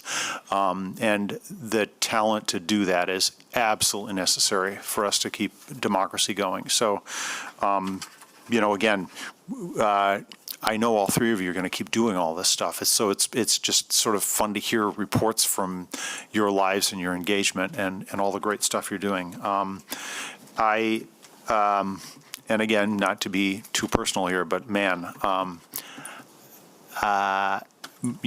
some of you know my daughter is my youngest is blind, and she's in college now, and she is constantly dealing with that question of like, does she have teachers who give a darn, who are willing to figure out how to, like, if you got things up in charts that she can't read, how do you deal with that? Or, you know, do you just gently try to get her to take another course, or do you actually include her in the curriculum?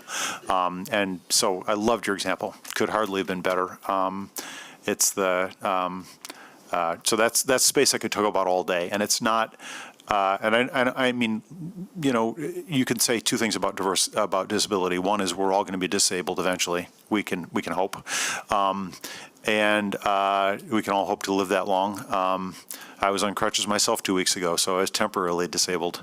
But the other is how we, you know, approaches to that population are emblematic of, you know, how we want to really instantiate how we live as a community generally. So I appreciate so much all of your thoughtfulness. I think it's fair to say I'm shocked. I mean, I know I've spent time with two of the three of you, substantial time, so maybe I shouldn't have been shocked, but I'm still just like beyond impressed by all three of you. So really, really love you all. Hope you're continue to stay engaged in the community. You know, we're going to pick one, but I could not be more grateful to all three of you. Who wants to go next? Show of hands. Commissioner Knight, you won. Hey, thank you all for your time and your energy in putting yourself out there. It is no easy feat. This is not easy work. And I don't think people really understand the depth of selflessness that goes into this work. Kurt, I appreciate your knowledge and your wisdom.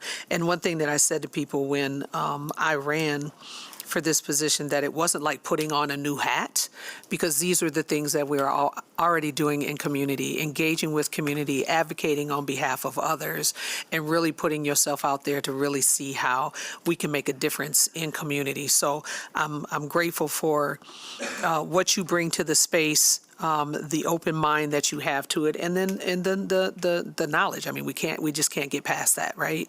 And so I'm really appreciative of the gifts and talents that you bring into this work. Lindsay, you're very heartwarming in the work that you do in community. Having been engaged in foster care, being an adoptive and foster care parent, I understand that work that goes into working with our young people and working in community, and it takes a lot of heart to continue to do that and be able to see things in a different way, to be able to bring greater impact into our community and really impact change, lasting change that affects lives of people very, very deeply. And so I really appreciate what you bring as well. And Dan, I was like, wow. Thank you for what you brought. You were slick because you was at the end, so you knew how to. You know, I'm just gonna say that you were real slick, and that's great. I love it. You were able to pivot and move. But I really appreciate the thought process, especially with your education in the civic space and teaching and educating our young people on what it takes to live in community, to work together, and to really think about how their lives impact the ones around them, and how what they will do in the future will impact everyone. And so I'm really grateful for what you all have brought. This has really been enlightening today. I echo what our mayor said, and just a wow. Thank you all, because you are the seeds that will continue to sprout roots that will go deep in this community and help us to continue to grow and change and be vibrant in the things that we do and how we impact the lives of others. So again, my deepest gratitude to all of you for stepping into this space, and the work doesn't end tomorrow, you all. There's still more to be done. And so we're grateful however you're connected with it. Whether you're chosen today doesn't mean that you're disconnected from what we do here as a community and as a body. And I hope to continue to stay connected with all of you. Thank you. Any other hands? I'm going to wait for volunteers here, so I'll pick on somebody. Commissioner Usasi. Thank you. Thank you, everyone. Thanks for people who are watching. I have been pretty clear and transparent through this process, sort of what my choice was. And some may say, well, gosh, you've already made your mind up. Yeah, I am. I'm a pretty decisive person. Kind of seeing some of the stuff up here, the time frame. And so, I used to work in HR. So when you get to this point, you could hire or appoint all three of you, as was said by my colleagues. And so colleagues, I, would say thank you. Lots of good things. I think that there is a commonality of what people want to see, which I think is a commonality amongst many of our neighbors. But for me, I intend to continue to support Kurt Reppart, as I have said before. I think that we have now 3 candidates in this first ward race, so there will be a primary that occurs August, what day is it? 4th. August 4th, so Lindsay will be on the ballot, and Steve will be on the ballot, and now Jordan Eatman will be on the ballot. So that, changes up the race even more. And so for me, I think even more so would like somebody who is not going to be running, which Kurt has not filed. I don't see him mounting a write-in campaign. And that's why we really framed it around this time, because I think, for me, Kurt's word was enough, but I understand if that was not enough for others.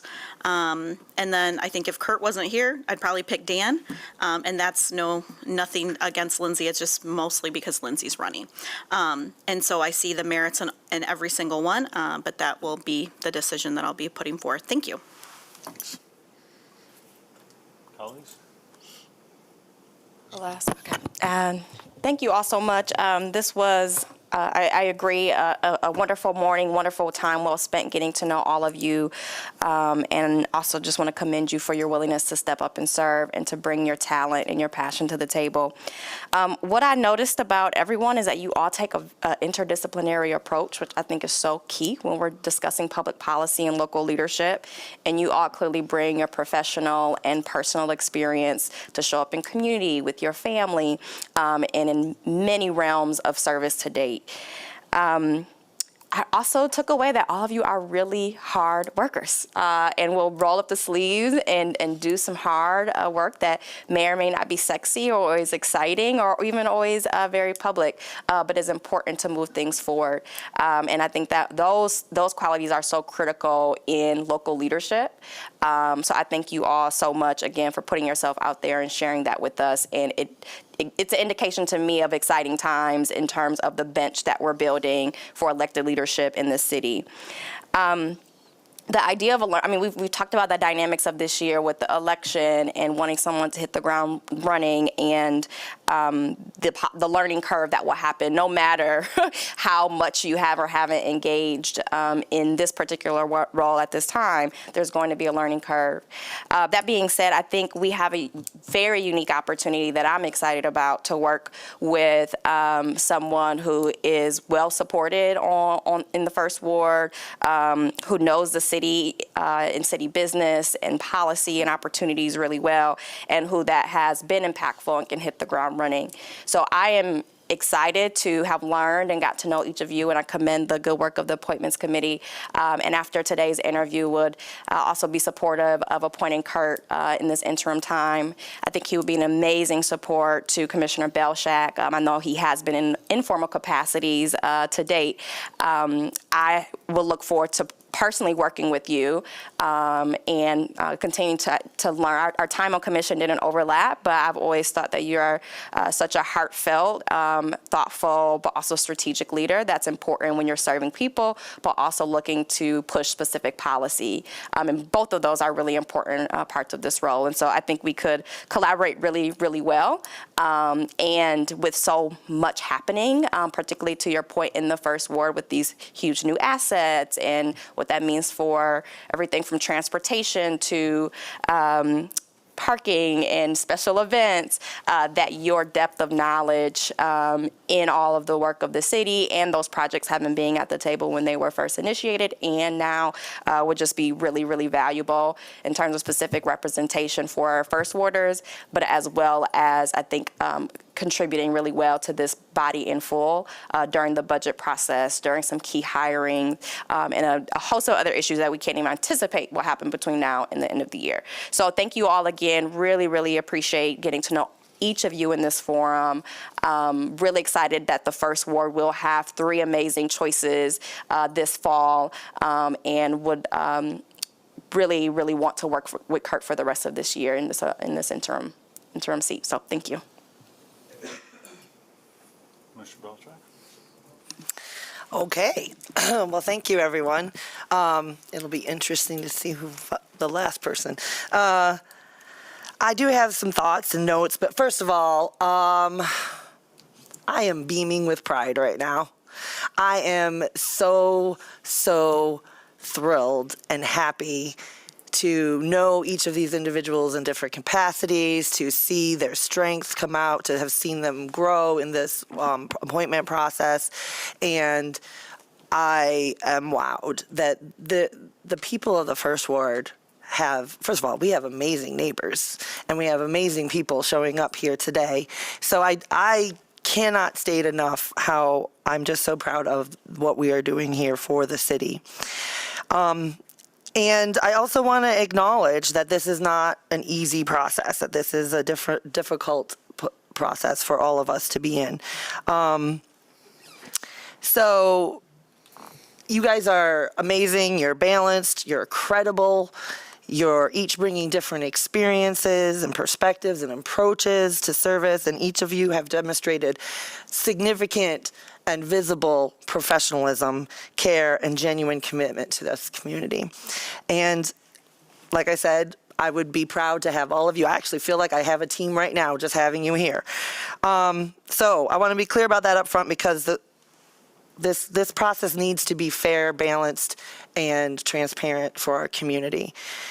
This is not a perfect process. This is a flawed process. By appointment, by definition, asks us, a small group of people, to make a decision that would ideally be put to the voters. And that creates a pressure, that creates perception challenges, that takes a responsibility that each of us carries here up here on the dais in a very real way, versus an acceptance of what the electorate would say. So that tension is real, and I think it's important to name it. It's certainly something that I'm naming here in my decision-making process and thinking about. We are working within the structure that none of us really fully designed, and it is a system that creates winners and losers sometimes. And as noted by my fellow commissioner in the past, colleague Commissioner Kilgore, it's a framework that we're under because of our current charter, and that's law. So there may be opportunities to improve that in the future, but in the meantime, this is what we're dealing with today. And another colleague here, Commissioner Isasi, talks all the time about we have to focus on what's in front of us today. So I also want to be very open about something that's personal to me. That not only is this a difficult decision, not only because I respect all of you, but because it's a weighty responsibility that comes for me, knowing that this appointment has real consequences for the people of the First Ward and for how this body functions. And I want to say it clearly here, that I am not approaching this as any one person's or group of people's proxy. I was elected by the residents of the First Ward to exercise independent judgment on their behalf as one of them. I take that responsibility very seriously, and I am not going to be just a stand-in for anyone else's preferences or influence. And the pressure these last few days has been incredible, a pressure that each of you would face being in this role. There are people who have very strong opinions in the community, in leadership, in people who may have business interests in the community. And I have had a lot of stretching to do to absorb all of that. So it's a significant amount of engagement. like I said, input from colleagues and former and current elected officials and many, many residents and business owners across the community. And I actually am really genuinely grateful for that and appreciative of it, because it really reflects how much people care and how much this role matters to making our city a better place and a functional place for us to make good decisions for people. So I've had to stay grounded in something that is my truth and is important. The decision ultimately rests with the people. And for now, I am the only direct responsible person to the people of the First Ward. So I will speak on their behalf, and I will continue to try to hold that responsibility both with humility and with clarity. Because in the end, we are all in this together, and it does matter that we get to know people and function well. So in practice, what it means is that I did not approach this decision by trying to mirror past expectations or past office holders or assumptions about what the experience should look like. I did not prioritize prior service, prior titles, or whether someone has or has not held this seat before. And I've been thinking very, very deeply, even as I listened to each of you about these things. I was listening for how you would be thinking about things, how you would be approaching a problem and working, and where would you be in your process of partnership with the community and with me so we can have a great First Ward. Because I believe the readiness that you all demonstrated isn't about just your history, but what you can actually, the potential you can give to the future. It's not divine, it's defined really here in this present moment, but it has to face the demands of the role that exists today, which are emerging, changing, evolving, and rapidly being confronted by things that we haven't yet even fully imagined as the national landscape changes in this political year. So I want to be clear that what I believe the First Ward needs right now. The First Ward needs representation that is grounded in people first. That means understanding that every decision we make here affects residents' everyday lives: housing, safety, opportunity, stability, belonging. It also means being able to hold two truths at the same time. We must provide stability and continuity in governance, while also looking at the future and what innovative things we should and could be doing. And that must also be balanced with responsive and emerging, changing conditions. Good leadership is not choosing between those things, it's being able to hold both of those things, and being able to hold a room that can be full of pain, grief, anger, fear, frustration, uncertainty, and a myriad of other things. This is why, for me, this decision has also been about looking into your forward-facing leadership. Not just who can continue what's been done, but who can do what's coming next. Each of you can do those things. We're governing, as I said, in a time of complexity, with housing pressures, economic uncertainty, infrastructure needs, and broader national dynamics, and it requires us being able to be leaders to navigate that tension and not avoid it, to listen broadly, not narrowly, to be someone who can hold empathy and clarity. So within that framework, I was looking for partnership and mentorship, not someone to guide me, not someone to manage my role, not someone to assume a hierarchy of experience that does not reflect the reality of this body or my election to it. I'm fully capable of stepping into this and bringing someone on board in a super fast fashion, no matter what experience they've had in the past. And I am confident each of you would be able to work alongside me as an equal, but I really want a governing partner that's working with all the needs of our community together. So, simply put, it's not about hierarchy or mentorship, it's about partnership. And as I approached this decision, I have been consistent in four things. Not just your immediate readiness, but are you resident-centered? Are you ready for constructive governance for the future? And what would you be doing to bring more people into this process so that we can have a strong coalition? So, People first, not institution first, not process first, a people first role. With that in mind, I would also like to acknowledge that the strength of the candidate I'm choosing brings, I think, a grounded, community-centered perspective, a professional background, being able to work in complex situations, in reality, real-world situations, demonstrating an approach that's rooted in listening and engagement and practical problem solving, and most importantly, being 100% ready to work with me now and with this body. It's not an easy decision, and it should not be, but that's what we're doing. We're filling this seat today and shaping how we're going to function going forward, and it might not be what we always expect. So with that, I would like to say that I would like to acknowledge, I believe, Lindsay Perez Pletcher as my preferred candidate in this process. And I really do want to thank my colleagues for the seriousness and care and the kind conversations that we've had, the thoughtfulness that each of you have brought to this process, and making sure that we all see things differently, but with good intent, always assumed, and the responsibility that we are sharing together. So thank you, and I will hand it off to the next person. Mr. Kovar. Yeah, thank you. I want to be really concise here. Thank you so much for everyone who's here, my colleagues and the applicants. For the folks who, I continue to say that because that's exactly what this is when you boil it down, which is standing up for your neighbors and going above and beyond and saying, I'm not only going to do what we're all trying to do, which is survive out here, but I'm going to step up and I want to speak up and I want to do what's right. So I really commend you all for doing that. I know firsthand how grueling this process can be. It's public, it's awkward, and it's like a really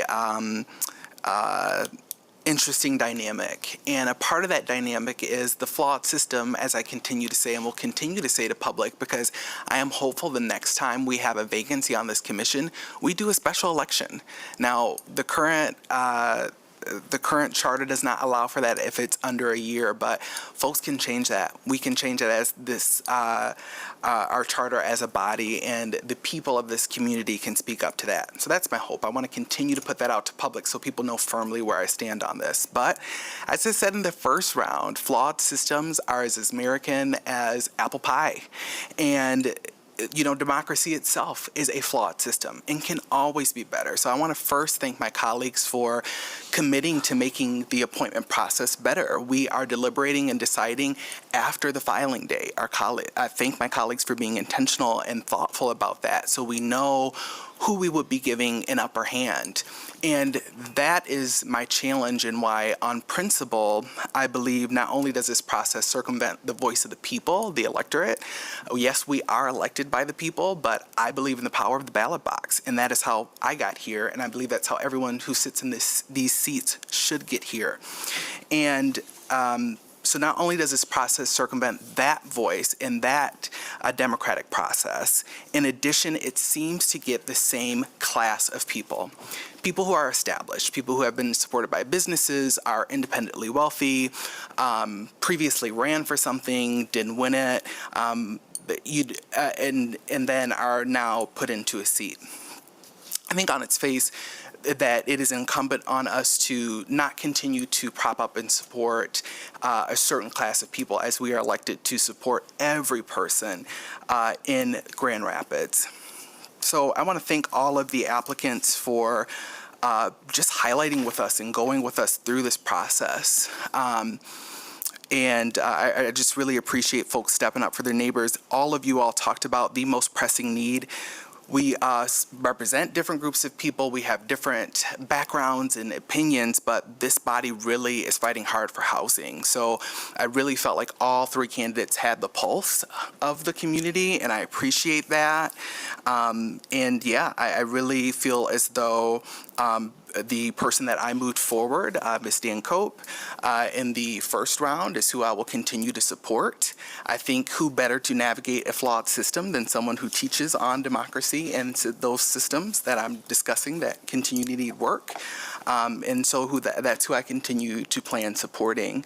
And I think it was evident here that Ms. Cope did her homework, is well-versed, has the focus, even though I always challenge that. I heard that a lot through my appointment process of like, can you balance work and being elected and this in a campaign? And it's like, if you can't do that, then maybe you shouldn't be coming out for this role. Like, I think the juggling is just a natural part of this, and that's not as pressing to me. I think so many people, so many of our neighbors and constituents who represent are juggling so much, so we should be able to do the same thing.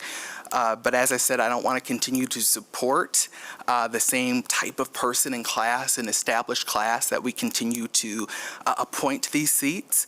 I don't want to put my finger on the scale, as I was proud to work arm in arm with community to finally stop the over a decade of the appointed official in the third ward then becoming the elected official in the third ward. So, you know, I've been very clear throughout this process that the best way forward, moving forward, would be for the one applicant who hasn't previously held power and knows everyone and isn't running. Thank you, Commissioner. We all noticed that the dynamic there shifted a little bit in terms of people indicating their preference during the course of that. So there's two ways we could handle this. One is we could let Commissioner Knight and I have another bite at the apple, which is something that I've discouraged, or we can simply vote with explanation. If everyone's okay with Commissioner Knight and myself having a second bite at the apple, Commissioner Knight, go ahead. I didn't know how we were going when we did that out of the gate, and I guess I should have said that then. My choice is for Kurt Reppert. I believe that he can come in and run. There is a lot to learn when you come into this position, and 3, 4, 5 months just doesn't do it. And that speaks nothing to the skill set and the wisdom that people have, but I do believe that he has that nook that we need to just continue to move things forward effortlessly and flawlessly. And all of those who have put their name in and filed petitions and went out and got people to sign and support them have an opportunity to really get their feet on the ground and their hands in the dirt and allow this community to support them and back them in this race. So that's where my decision will lay. Great. And I will say, so let me conclude or follow through what I think is the implication of my first statement, and that is to say, given that I think that all three of you would do an excellent job, and I have very, very high level of confidence in that, and to gently disagree with my colleague, Commissioner Belcheck, she's not the only representative of the First Ward. I am a commissioner at large, and so the question is whether the First Ward has a commissioner at large and two designated representatives, or one designated representative and a commissioner at large. And perhaps I've been not doing my job well enough that she doesn't remember that that's part of my job. But I will say that for me, the question, if I've got three excellent candidates, moves me to a next order of operations, and that is to echo some of what Commissioner Kilgore said. My question then is, how do the voters get the clearest, most uninfluenced opportunity to express their voice and their agenda in November and August? I think that because that's the question, I'm very reluctant in a race where there are going to be three candidates, and one of them is our finalist, to do anything which would have an influence on the voter outcome, much as I admire Ms. Plesher. But then I think that for me, frankly, what Ms. Cope said was compelling, and that was the question of simply actually not having she pointed out that to get elected is to have a mandate, and to get appointed is not to have a mandate, but simply to be in a supportive role. And I understand, and Commissioner Belcheck's articulated the need to have support, but I think that because I really, really view our relationship as elected officials with the people who elected us as a sacred duty. I sometimes analogize it to marriage. It's a really, really powerful obligation to let the voters express themselves as fully and completely as they can. That, for me, tips the scales, and I will be voting for Ms. Cope. So I guess I'd then call for a first round of voting here. And if we can just start it, Commissioner Belcheck. Yeah. Oh, yeah. So So I will make a motion to, So, yeah, clerk, please help us out. please, Mr. Clerk. let's get some parliamentary framework here. So what would need to happen is how I have this drafted in one meeting or for the agenda is a resolution appointing whatever name Yep. as a city commission, first ward city commissioner to fulfill the term to December 31, 2026. That would be, Right. that'd be the motion. Second, and then the motion needs a second, of course. And then you have discussion. And then in order for a vote to prevail, or a question to prevail, it would need 4 votes. So just make sure we're all on the same page. Okay. Okay. So do I have any motions? I make the motion to move forward Kurt Reppart as the appointee for the First Ward to fulfill the term through December 2026. Second. Okay. Discussion? Commissioner Kilgore. Yeah, I have continued to really appreciate the former commissioner's work throughout community, but as stated in my previous comments, I think it is incumbent upon us to not continue to lift up a similar class of people. In addition, what do we have a process for? So that his name was raised very early on in this process, and I think it is inappropriate to the public to move forward with a name that it just feels like what we're doing is smoke and mirrors. If we have said that we are going to appoint this person, why have our neighbors put in their names? Why have them go through a very public process if we're just going to select who we may be friendly with? I agree with so much of the awesome work that he's doing within community, and like you said, has never stopped. That is commendable. But I think we would be better off not doing, and then this is not only this body's decision, but we've done that in previous appointment processes where someone who did not win an election then is appointed. And so, once again, trying to break us out of some of these flawed systems that this body continues to put forward to the public. I think that our community just deserves better than something that looks like smoke and mirrors. Before you could, Commissioner Sassi, I want to be clear, I don't see former Commissioner Reppert as part of any particular class. I've stated my reasons for, and I stand by them, but I don't see them as part of a favorite or a powerful class in the community, and that's not part of my decision-making process. But Commissioner Sassi. Thank you. Thanks for saying that, Mayor. I don't. This is so funny in the sense that when we say what we want out the gate, we're villainized. I honestly, Commissioner Belcheck, you talked for 10 minutes. I really didn't know where you're going. And I really think that's the need to have somebody who has a strong understanding of all the things that we are trying to work on. Kurt Reppart understands all of the issues that we have in front of us very deeply. I too agree.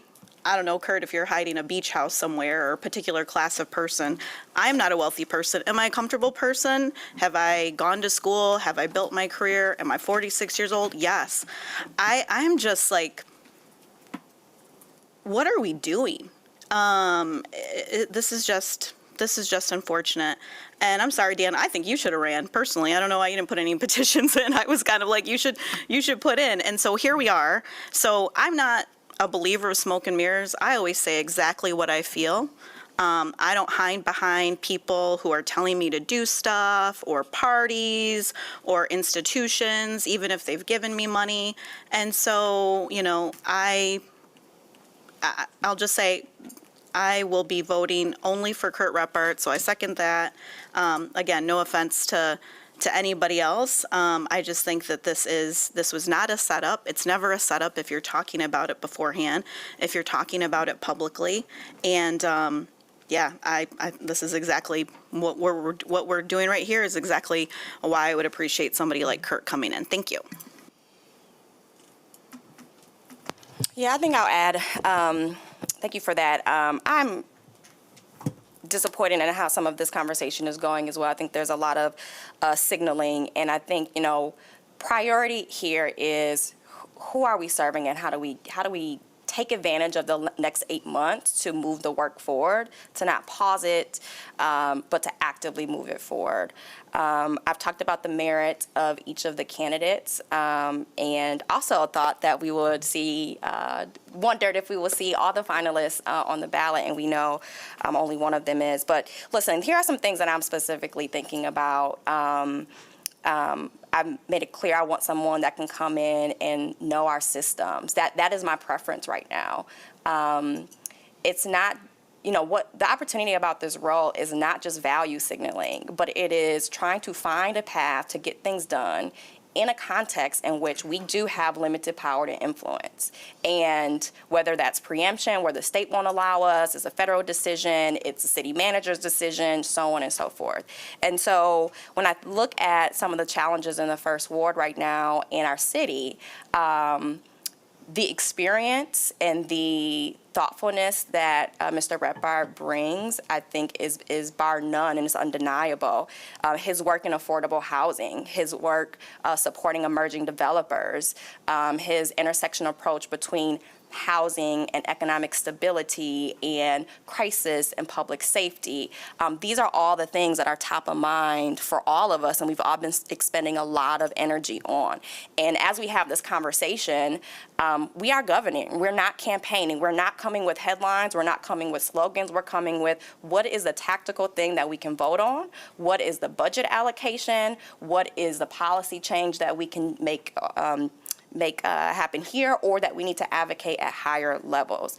And I want someone that can come in and help us do that right away, as opposed to, I don't think that the First Ward deserves or needs someone to just sit and listen for a few months or just sit and keep a seat warm and learn. They need someone that can get in there and help actually solve problems as we go into an aggressive in a new budget season, and all the many things that we have on our docket that are known and are unknown. Another specific issue that has come up in the First Ward is a lot of tension and lack of clarity around and a lot of disappointment in some of the decision making and the engagement that the zoo is engaging in on the West Side. Everything from the millage to the Lantern Festival to the event. And that is a really sticky issue because we're talking about county versus city jurisdiction. And that's not something that I am best positioned to help with. That is best positioned to be led and advocated from the First Ward commissioners, Commissioner Belshak and whoever would be in this role. And so again, someone who doesn't need to take several months to learn. And again, you all, I'm not meaning to downplay particularly the need that there will be a learning curve, right? There always is. I was engaged in local politics and policy making for 10 years before I ran, and it still is a learning curve. So please understand that me saying this is not to downplay or villainize that, but to recognize that if we have a short runway, someone that can get in and find the pathways to get things done. And it's a bit incredulous because Kurt in particular has a track record and has a track record on the issues and alignment on the issues, as far as I could tell, with the folks who are not ready to support him right now. Climate, affordable housing. So he could be a strong ally, not just to Commissioner Belshak, but to all of us in terms of putting forth the new agenda. I think this commission is very unique and diverse in terms of our backgrounds, in terms of where we stand in the community and our situatedness. And we are a young commission, both in terms of service as well as average age. And I think there's a lot of strength in that. But I also, I won't say but, and I think Kurt will be well amongst that number and bring a robust amount of experience, maturity, focus, level-headedness that will benefit all of us, and that will benefit specifically, I think, all of our shared priorities that we've communicated as a commission, as well as our individual priorities that so many of you all and all of us advocate on an individual basis. So again, let's keep the main thing the main thing. The main thing is let's make sure that we can deliver for this entire city as well as the first ward. And though we are all represented or voted from our wards, we still represent the entire city. And so any first ward issues, A, they're probably being shared across the city. B, you are not alone, right? How many times do we talk about all the things, policy, constituent engagement, because there's a through line. And so we are obviously all allies in that. And I think you have a unique opportunity, Belshak, Kilgore especially, to gain another ally on your individual agendas and to help work forward, not just from a semantics and values and language base, but somebody that can come in and say, I actually know what levers to pull to get that done. And I think that is invaluable and a very unique opportunity that we have, and I don't think that we should foil it. Thank you. Point of clarification, Mayor, just in terms of I heard some ambiguity with the word class, so I was more speaking towards social class or peers, as he is someone who's formally elected. So it's not to talk about anything in terms of wealth. Thank you. Any further deliberation, colleagues? Otherwise, I'll call for the vote. Mr. Clerk, call the vote. You want a roll call vote on this? I think so. And can you repeat the resolution for Yes, the public? yes. So the resolution is appointing Kurt Rephart, appointed to the position of First Ward City Commissioner for the remainder of an unexpired term ending December 31, 2026. Commissioner Sassi. Yes. Commissioner Perdue. Yes. Commissioner Belchak. No. Commissioner Kilgore. Nay. Commissioner Knight. Yes. Mayor LaGrand. No. So we have three votes in the form that motion does not pass. Any other motions? May I have a comment? Comment? I think so. Actually, no, I'll wait. Any further motions? Sure. I'll move to have Ms. Dan Cope fill the remainder of the unexpired term. I'll second it.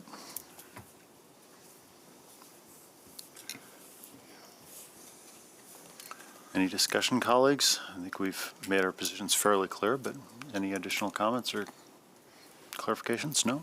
Mr. Clerk, if you want to call the vote then? Since you made the second, I'll be calling you not last this time, just so you're aware. Okay. Commissioner Kilgore. Yes. Mayor LaGrand. Yes. Commissioner Knight. No. Commissioner Sassi. No. Commissioner Perdue. No. Commissioner Belchak. No. Okay, so that motion does not pass. Mayor, I'm wondering, I mean, clearly, right? I think, I think as we led up to this process, I think Commissioner Sassi, you were very clear to say, this is what I'm thinking. I echo that sentiment. I have since then. But I just think there's a missed opportunity here for folks to advocate for who they wanted to see in this role, right? We had all the public interviews last week, I have not heard from really anyone who was thinking something differently than we have already discussed publicly. And so I think too, like the lack of, we need to work more as a team. We need to communicate both on dais and off dais so that, gain support. Gain support. We said from the beginning, this is also about getting you support and the commission support, and this is your opportunity to advocate for who you wanted, and we didn't hear that until today. And so, and same thing goes for folks who are supporting other folks. And so I just want to name that. I mean, we can keep putting up motions, but I think I will recommend, I don't know if we need to make a motion to recess or to end the meeting, but obviously we all need some time to sit with this, to have conversations, to maybe hear from our 3 finalists. But it feels very deadlocked, and I just want to acknowledge that and not continue to waste our time or keep them on edge. No, I appreciate it, Commissioner. And I will point out that there's, if I could, a couple things. First of all, if we were to reconvene in 2 weeks, Commissioner Belichick would not have a colleague for 2 weeks, but there is an 8-month period here, and so obviously we have the capacity to adjourn today and continue to consider. The obvious thing that's on the horizon in the near term is a primary in August. And if following that primary, there's a clear mandate from the voters, I think that I will be very much open to reconsidering my position following that primary. So that's something we can continue to discuss, but I do, if you want to make a motion to adjourn, I think I would support it, although I'd like to give anyone else who wants to be heard an opportunity, because I saw a couple hands. So Commissioner Belichick. Yes, thank you. I just want to make sure that I'm heard, because sometimes we're trying to accomplish a lot, and I'm processing a lot, and I'm trying to be clear. And I'm feeling like some people are saying I'm not clear. This is a process. And I have been very clear that, or tried to be clear, that there's a lot, not only at stake, but on my plate. And I have a full-time focus on the city work already. And I've taken on a lot of extra appointments as our former colleague left. And there are real heavy issues that we know we all are facing. And I have children at home, and we have other issues in business and life to deal with. Those things should not have to be mentioned here at the dais in order for me to say that I wasn't available to communicate, or nor did I have a decision fully locked in that I needed to communicate.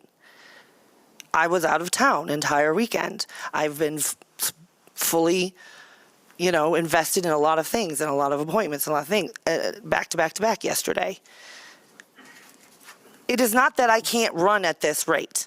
I went to Columbia University Journalism School, which throws you into the fire and not the pan. And you are hitting the road whether you know things or not in New York City. I can do this, but there are trade-offs. Just like we're always making decisions in our larger context about if this, then that, this adds to that, but takes away from here. There has to be a subtraction. You have to be able to multiply. I'm working to build coalitions and teams. And I believe every last one of the people who have been through the vetting process, through the interview process with our wonderful appointments committee last week, to get to here today, are a team already. They are already people that I will continue to work with and already have support. So when we use the word support, I do want to be clear. It is about managing the day-to-day intake that we have as commissioners and that the First Ward in particular has. So I want to be able to put forward the real tensions that are out there. And if that takes time to be able to say those things, then we should be allowed in our deliberation process to have the time to say those things. The tension isn't just here or out there, or, it's between issues, it's between solutions, it's between the trade-offs of give and take. And so I want all of us everywhere to be able to work together. That's us up here and them out there. We're all going to have differences. But I am very clear that I am 100% radiating pride in the people that are representing our first ward here today. And I would be happy to be their colleague in any way, shape, or form, and already consider them in one shape or form already that. So I felt like the process needed to be followed, and I didn't need to build support per se. And I kept my mind open, no matter what, to being able to evaluate their answers today. I have 3 pages of notes from each one of them. So it's not like I came prepared to go one way only. And I'm 100% open to adapt, to be flexible, and to accept the will of this body. So I just want to respond to that so that people don't think that it's like one way all the time. I would be willing to move forward with whatever needs to be done, but I do think it should be addressed. And yes, Mayor, I forgot to mention that you're a commissioner at large because I think of you as mayor. But this process feels, not only is it fundamentally flawed in a lot of ways, it feels, for lack of a better word, unfair. Unfair to the people, unfair to the candidates, unfair to us, and unfair to me as a representative of the first ward, because this is a hard thing to say and why I went rambly, I suppose, in my other comments. It is not an easy decision to feel like the other parts of the community are making the decision for people that I represent. Thank you. Commissioner Knight, I saw your hand. Yeah, I think we've gotten a little off track on what we're here to do right now, and it's disrespectful of the people's time who have put their time and energy to come in here and do this interview. And to your point, Commissioner Belshek, you just said that you did not come with one particular idea in mind or choice in mind, but are willing to reevaluate. There have been 3 of us now that have put forth a motion that has outweighed every other one that has happened so far. So I'm just trying to figure out how much time we need to continue to do that. If you have not heard enough that convinces you to change, then what is our move from here so that we can be respectful of everyone's time in this room and not hash out dirty laundry that can be taken care of in the back? Commissioner Usasi. I'd like to make a motion to put forth Kurt Repart as the candidate to fill the opening for First Ward Commissioner until the end of December 31st, 2026. Sorry, didn't we already have that motion? Yes. I'm putting it back up. But you can have a reconsideration. You can have a reconsideration. Sorry, I'll wait till you get us. Second. Yeah. All right. Point of information, Yeah. Clerk, I thought of the reconsideration is designated by the chair. It's not technically it's not a reconsideration. It's a brand new motion made by a new mover. Okay. So, just give an example. This isn't labeled right just to this group.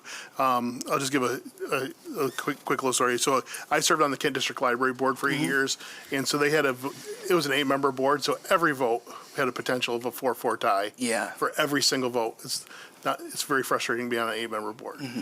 So when we had a vote up for a library director, so executive director of Kent District Library, 4 of us liked one candidate, 4 liked the other candidate, and we had about 15 votes and motions until one member changed their vote, and we did it all in one session. So that's one option of how this could go. We could keep doing this, so you have a motion on the floor. But so this is how it could play out. Another thing is if we have the same situation, we could go have another process, but which would have to be discussed by this body of how that looks going forward. Thank you. Yeah, I just want to let you know. That's really helpful, and I think the other, going off of Robert's rules and our standing rules, but what's very helpful for that explanation is it was a different person who posted the resolution. Correct. And it wasn't, it's not technically a reconsideration, it's a new motion. Exactly. The Thank you. reconsideration would be somebody from, on the opposing side asking for it. Thank you very much. Thanks. So it's been moved and seconded? Yep. Call for a vote. Oh, Commissioner Belcheck, you want to? Oh, I apologize, and I'm feeling like I need a break right now. I feel like that would be very helpful, so if I could make a motion to have a moment to think and have recess, We have one on the floor. that would be my preference at this time. Okay, Robert's rules. We already have one We on have the we have floor. on the floor. Right, that's what I was afraid of. Motion on the floor, so, yeah, we have a recess after, so. Yeah. Okay, so call for the vote then. Commissioner Asasi, Yes. Commissioner Purdue, Yes. Commissioner Kilgore, Nay. Commissioner Knight, Yes. Commissioner Belcheck. I really am not prepared at this moment, and I would like to just You abstain? abstain. And Mayor LaGrand. No.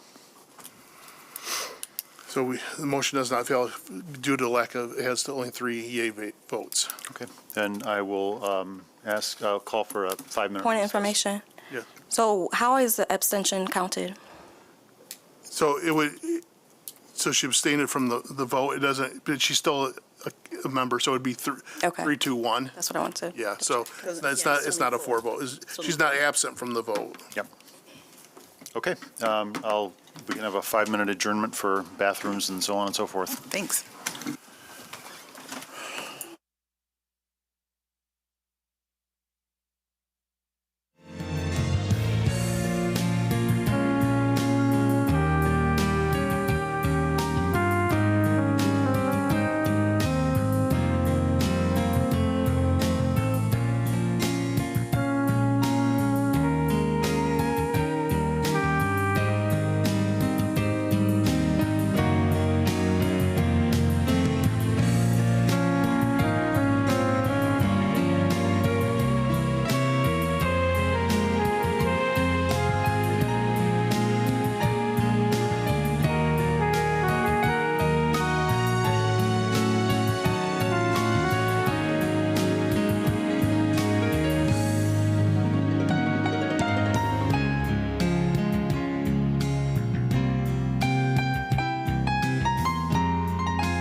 I think our options, according to the clerk, are essentially either adjourn, since this is a city commission meeting, and this can reappear on the agenda at some future date, or we come up with an alternative process, or, go back to the drawing board or whatever.